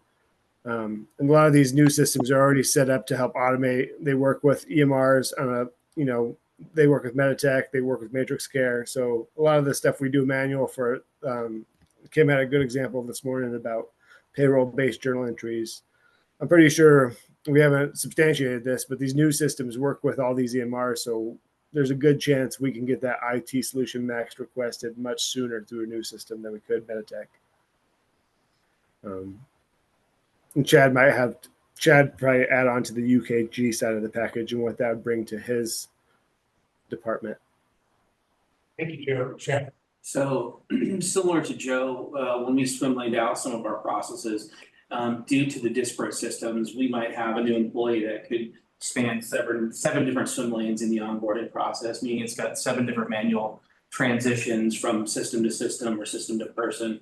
That creates an exceptional amount of manual work and introduces a high probability of error throughout that process. So the fact that we have the potential to have an integrated, I call it two-headed hydra, where you've got the HR side and the accounting side that are fully integrated, it's going to help both Joe and I have data to be able to better provide information to the board and to help run the hospital.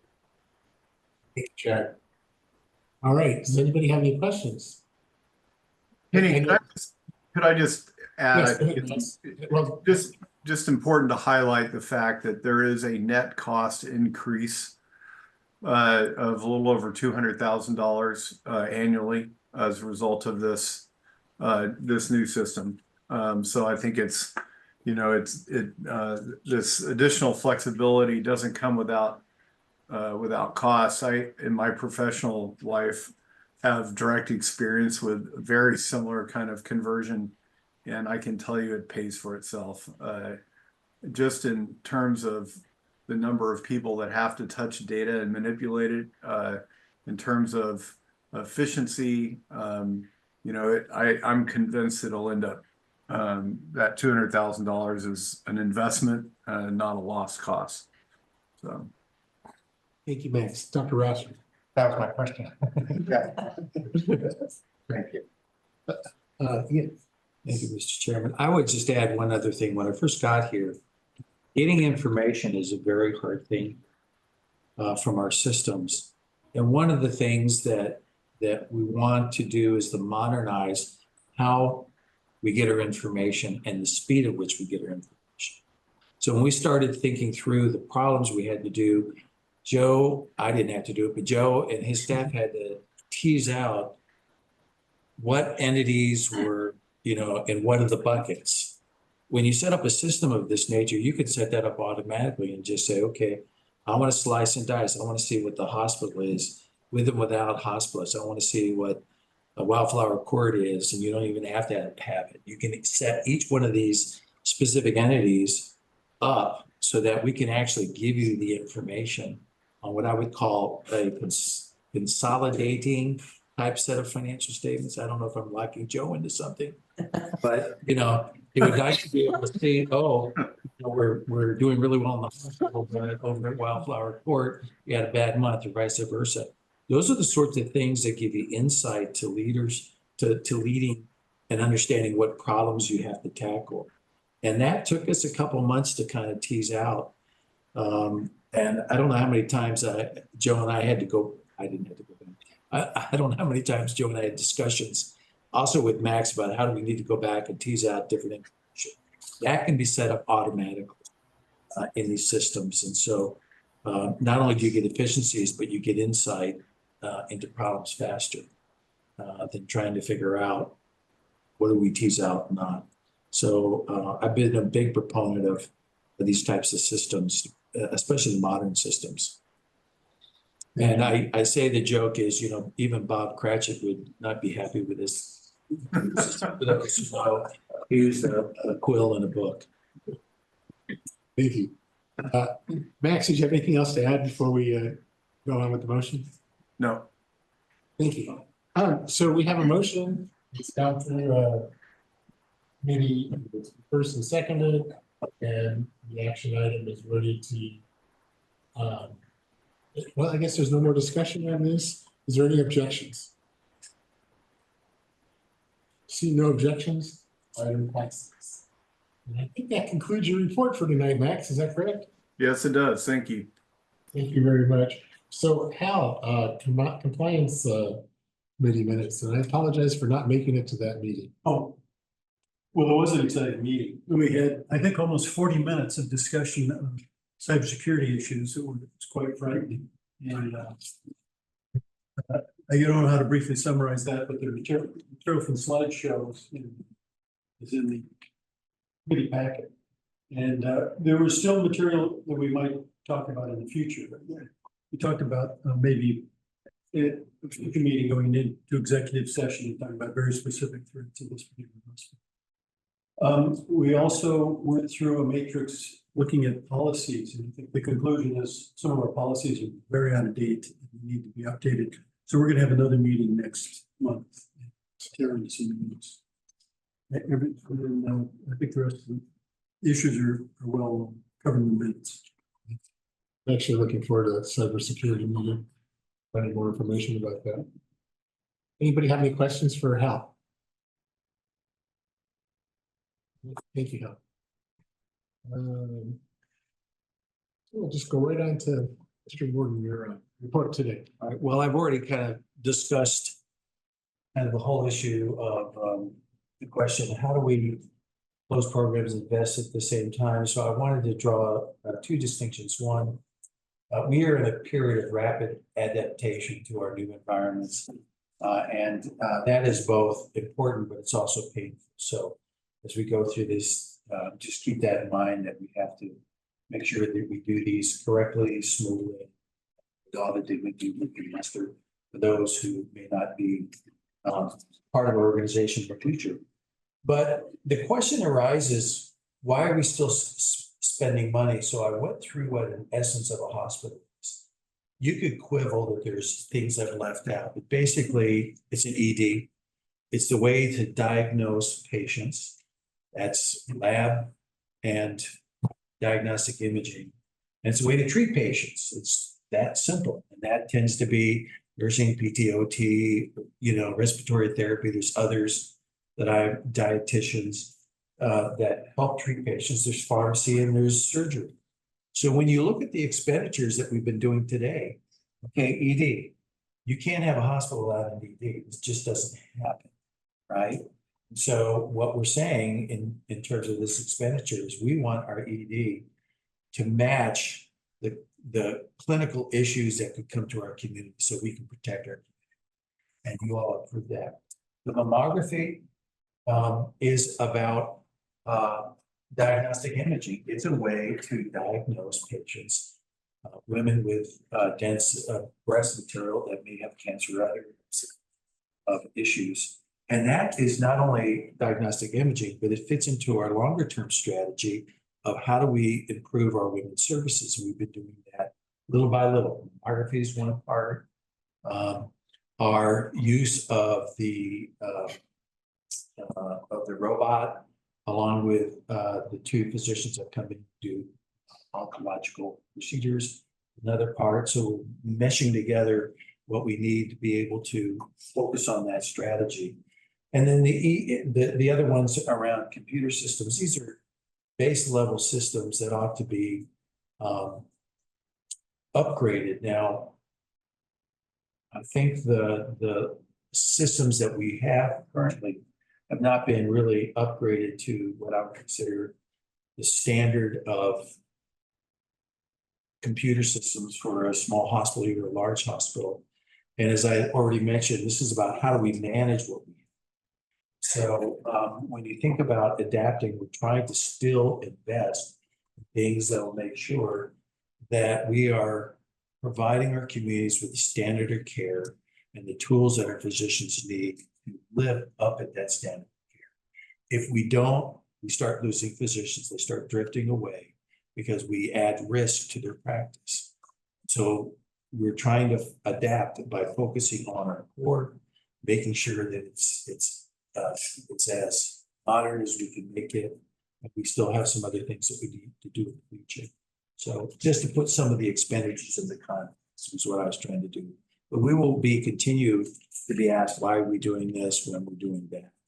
That's part of an answer we probably need to have some points on.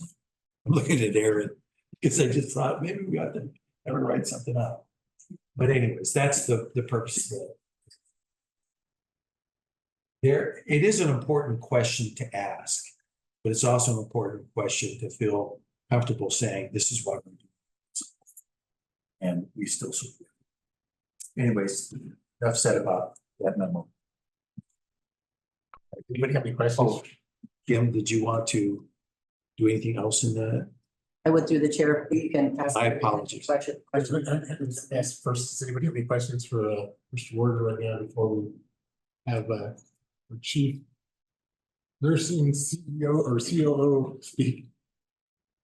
Thank you to the chair. I just wanted to have a point of clarification in my report. We did talk about underneath the behavioral health piece, as you, I think most of you are aware, we've been having challenges finding staffing for crisis stabilization services.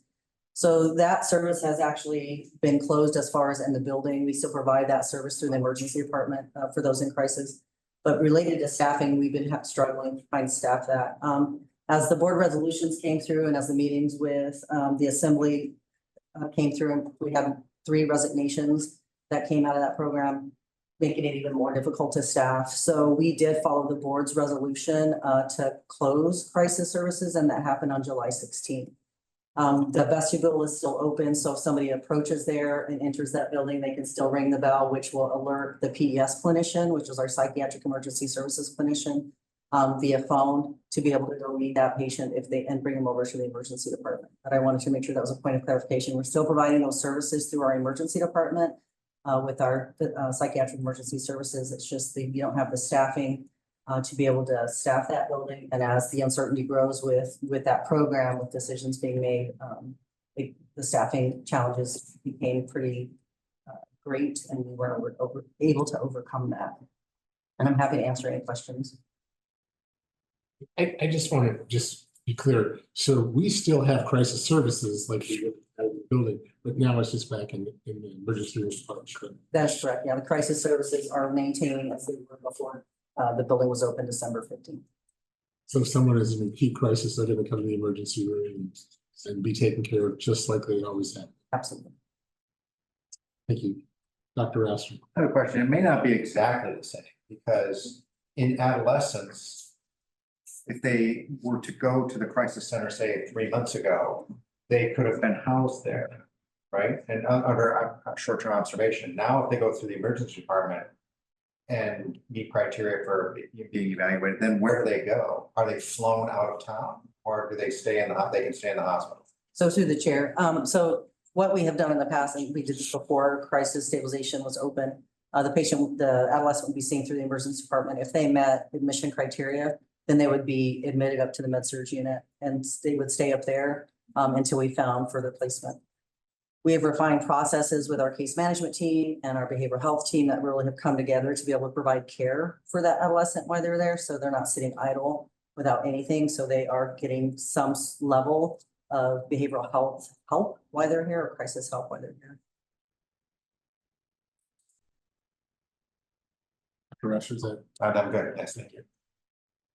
anybody else have any questions, more questions?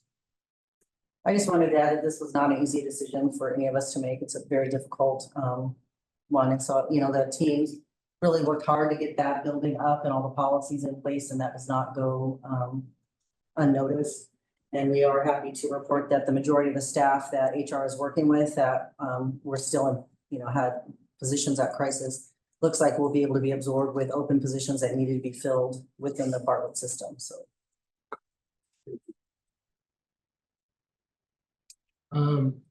Gail, do you want to add anything about how our LPN students are doing?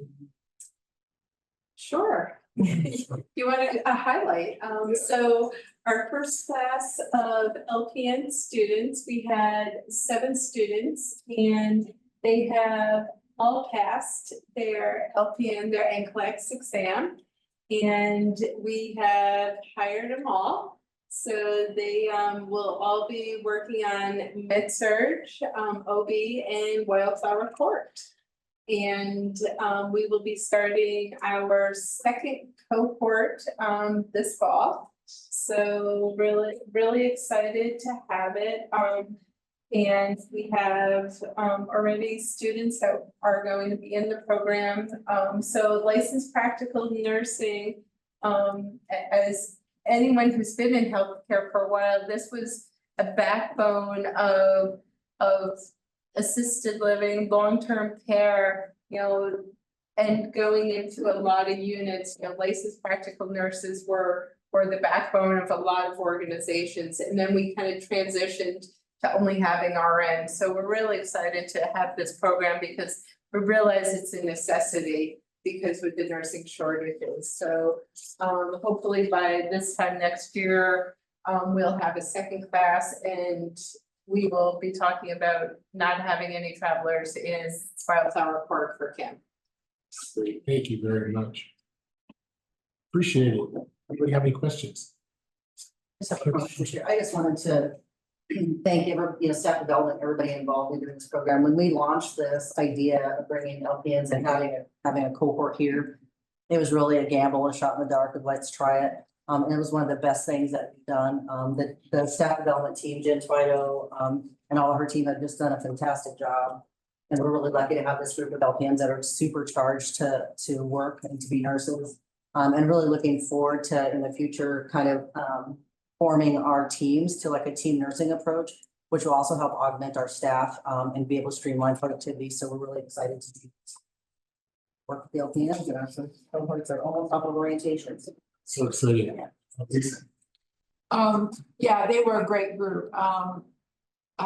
We actually provided clinical experience for them in the school system, so they got some exposure to kids too, because you have kids at Bartlett also. So they were all really wonderful. So I'm glad.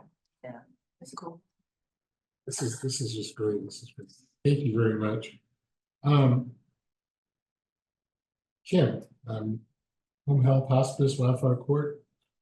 Thank you. I gave a pretty lengthy report before.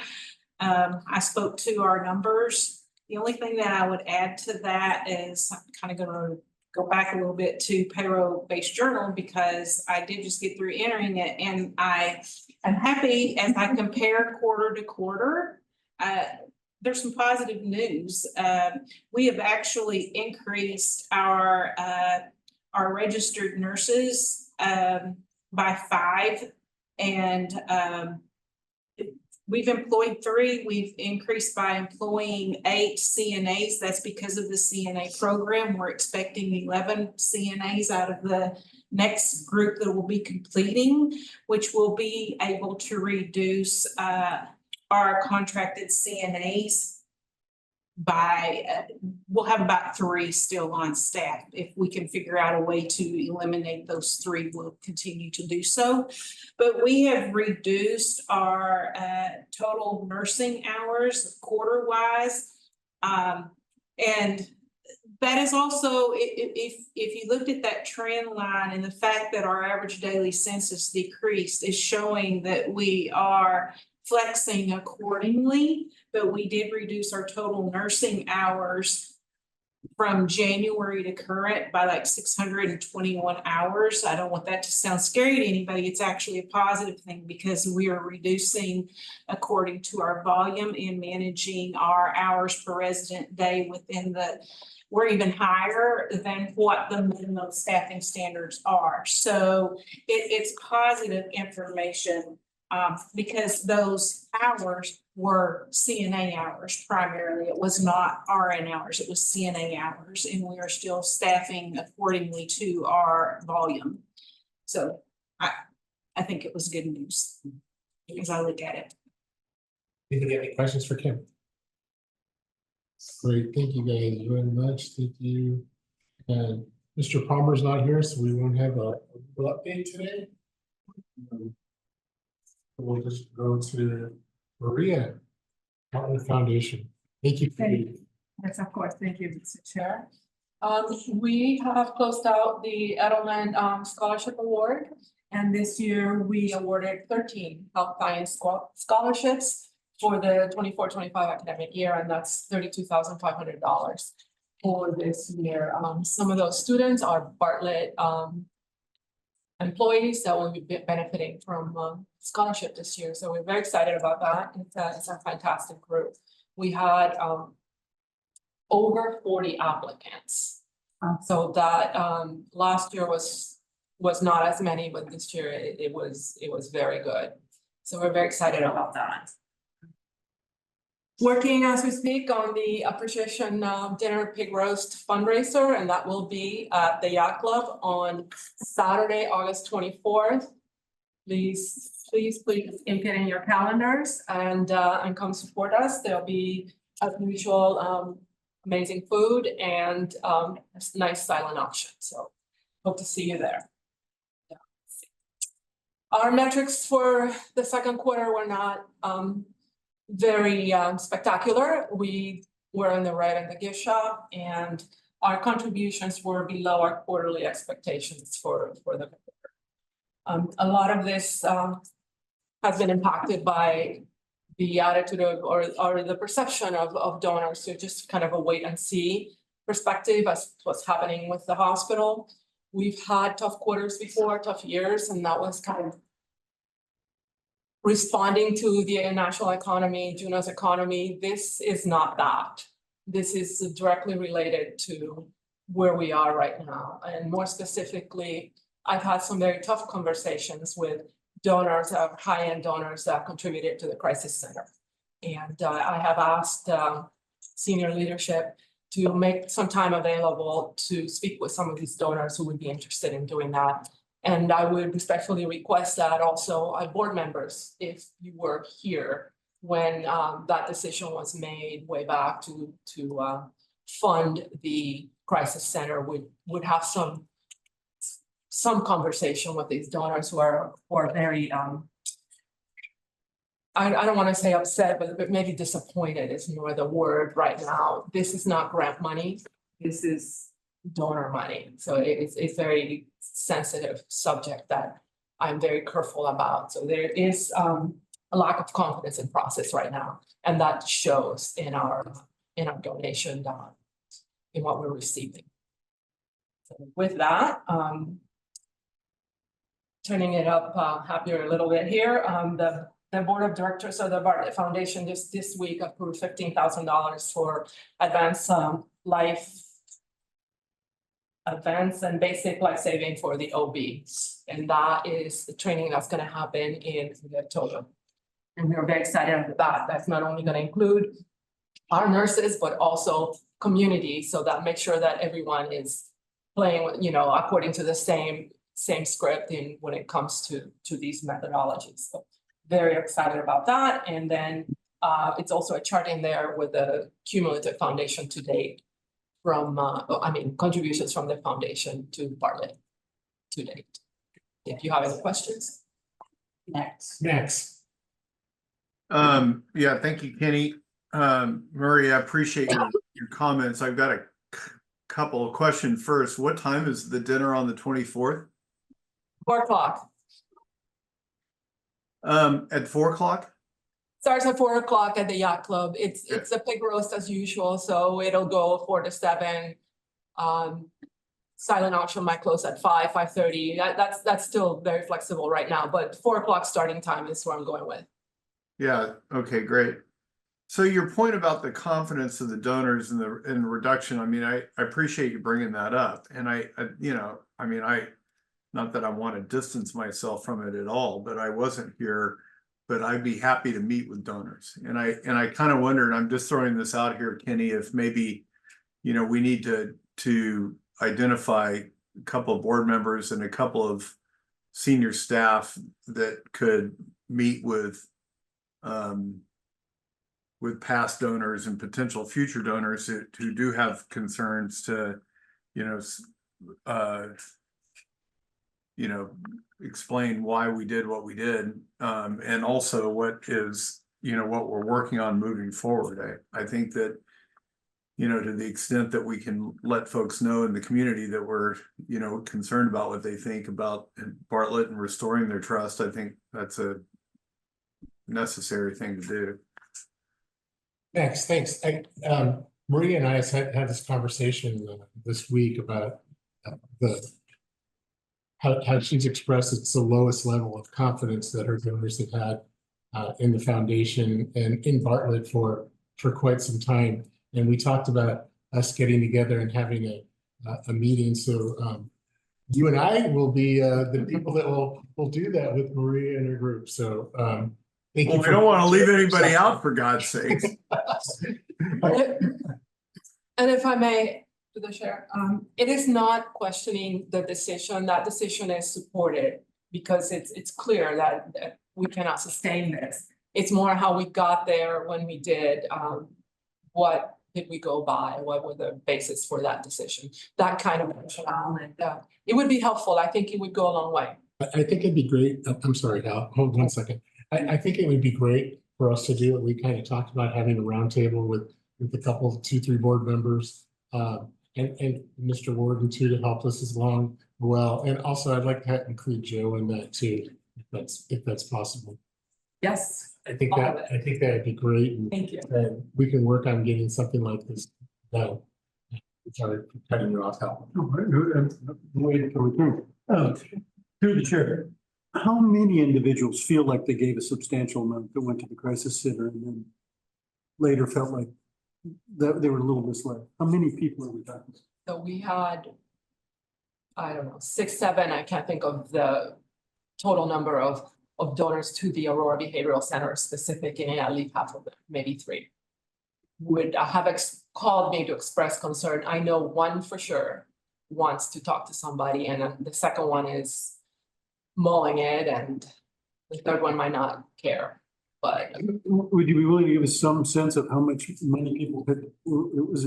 There was $80,000, 89, Joe, I can't remember right now, something like that. Okay. It's donor money, not grant money. Yes, thank you.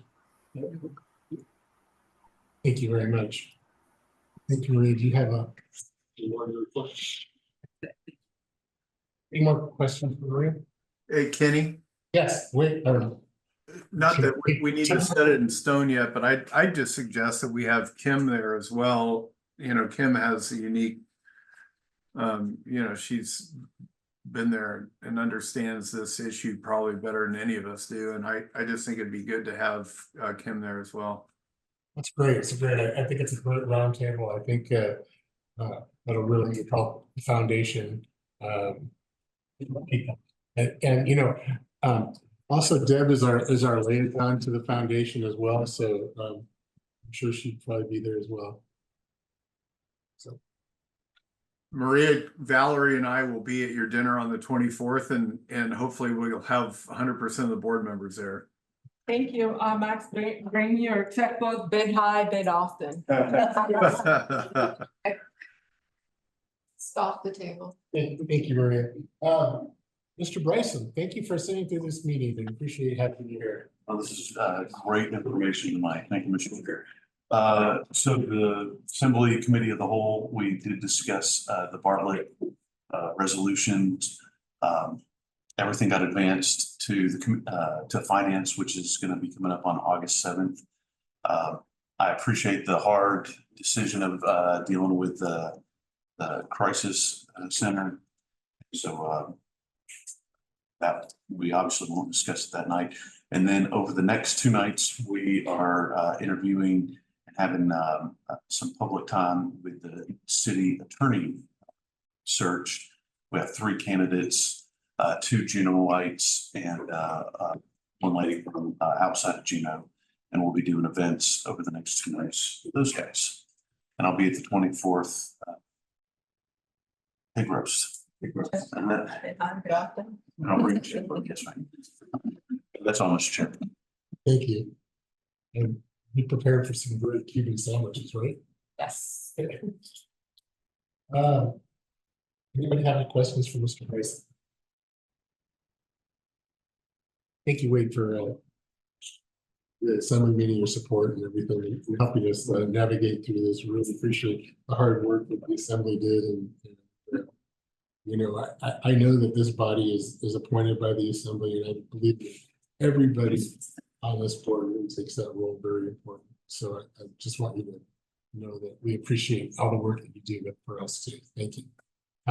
Well, I just wanted to express my thanks. I mentioned it the way as he passed by me, but I just thought he showed unusual wisdom in those meetings and saved us from possibly some bad decisions by some of the comments he made. Wanted to offer that. Thanks. Thank you. All right, so my president's report, I've been at like most of the meetings. Unfortunately, I missed the components. But I wanted just to, I know everybody on this board knows this, but I just want to talk about James Cohen, our former board member has resigned. He didn't make it to the last board meeting, and he wrote a letter to the mayor saying that he had some unforeseen issues come up in his life that he was no longer able to serve on this board. Us as a board and myself really wish him well and hope that him and his family are doing well, and we appreciate, even though it was just a very short period of time that he served on this board, that he was on this board, and his insight into this board. I know that he was really starting to really come on, because it really takes a while to get your footing on this board. So again, he will be missed. So that's about it for my president's report. Does anybody have any questions for me? Okay, we will go to the calendar, and then after the calendar, we'll do board comments and questions.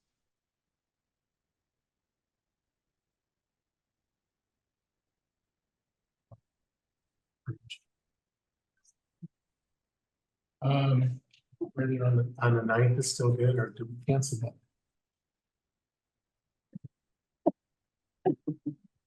You were thinking it was the first, weren't you? On the 2nd. Or, yeah, it is still on the 9th. And unless there's a reason to cancel it, but I think we have a couple of things going on that we'll need to move forward. So at this point, the 9th is the day. So we'll keep that. Lisa. We were waiting on governance because we were going to do a board retreat, but we haven't done that, and I don't think we got any progress on it. So don't want to do a governance meeting in August, but my plan is for one in September, and that will give me some time to think about what to do with it, if that's okay. And then I think not this Wednesday, but one Wednesday morning when I meet with Ian, if we could get you to come in to that meeting too, I think that'd be great. Come up with a game plan and how we want to attack. Sure, and just so y'all know, August 27th. I will come to the meeting.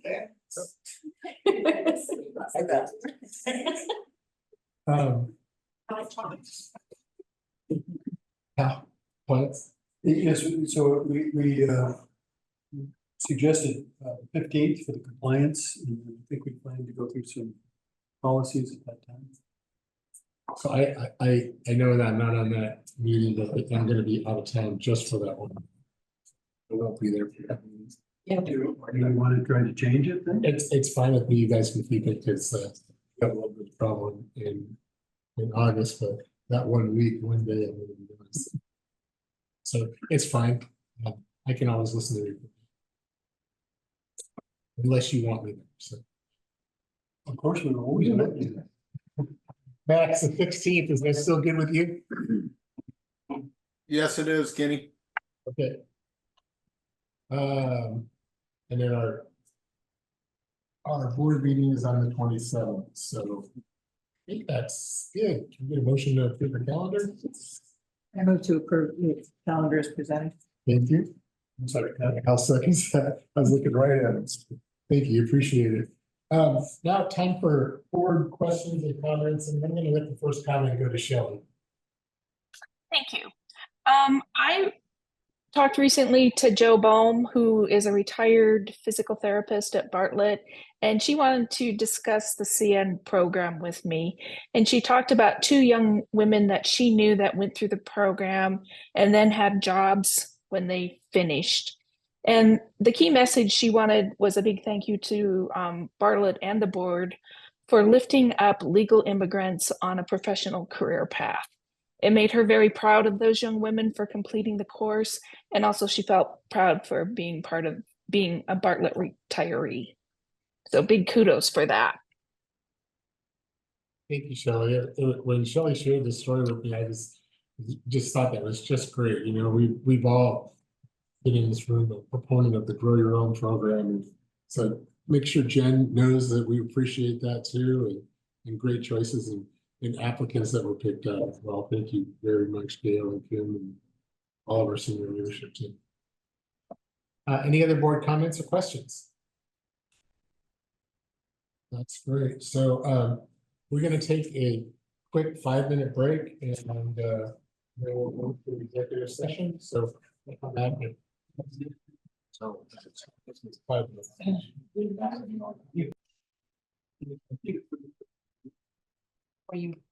So okay, we're back.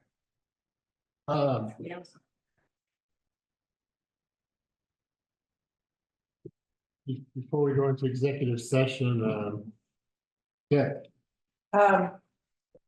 We are a little over 15 minutes away from our stated deadline for the night, so I move that we extend the board meeting to 9 o'clock. Looks like a night. Alright, I say okay. Okay, seeing no objections. Now you want to take us into executive session? Yes, Mr. Chairman, I move the board of directors of Bartlett Regional Hospital recess into executive session to discuss several matters, including those which by law, municipal charter, or ordinance are required to be confidential and involve consideration of records that are not subject to public disclosure, specifically the credentialing report, medical staff meeting minutes, patient safety dashboard, union negotiations, and CEO performance evaluation, and possibly discuss Bartlett Regional Hospital litigation, specifically candid discussion of facts and litigation strategies with the regional hospital and city attorneys. And Mr. Chairman, I ask that you choose which staff you think is appropriate to review. Thank you. Now, Second. all right, seeing no objections, we'll go ahead and any staff that's in this room that doesn't have any pertaining information to what's in executive session, we should just ask them.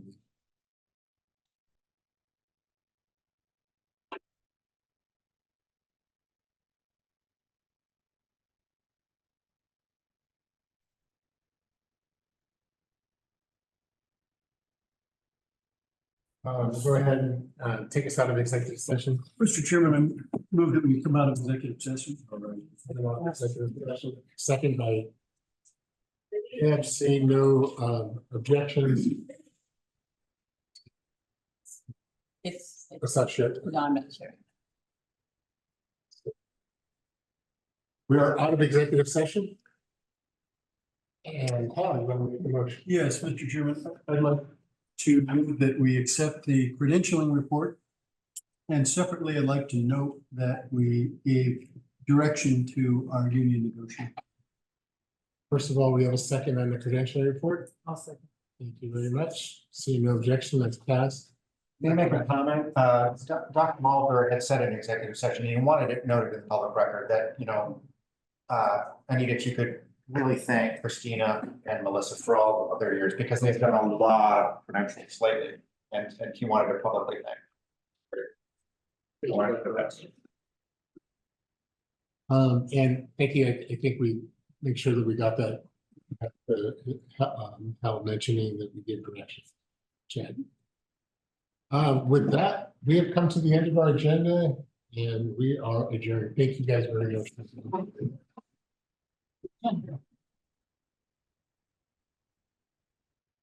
I do want to take this back.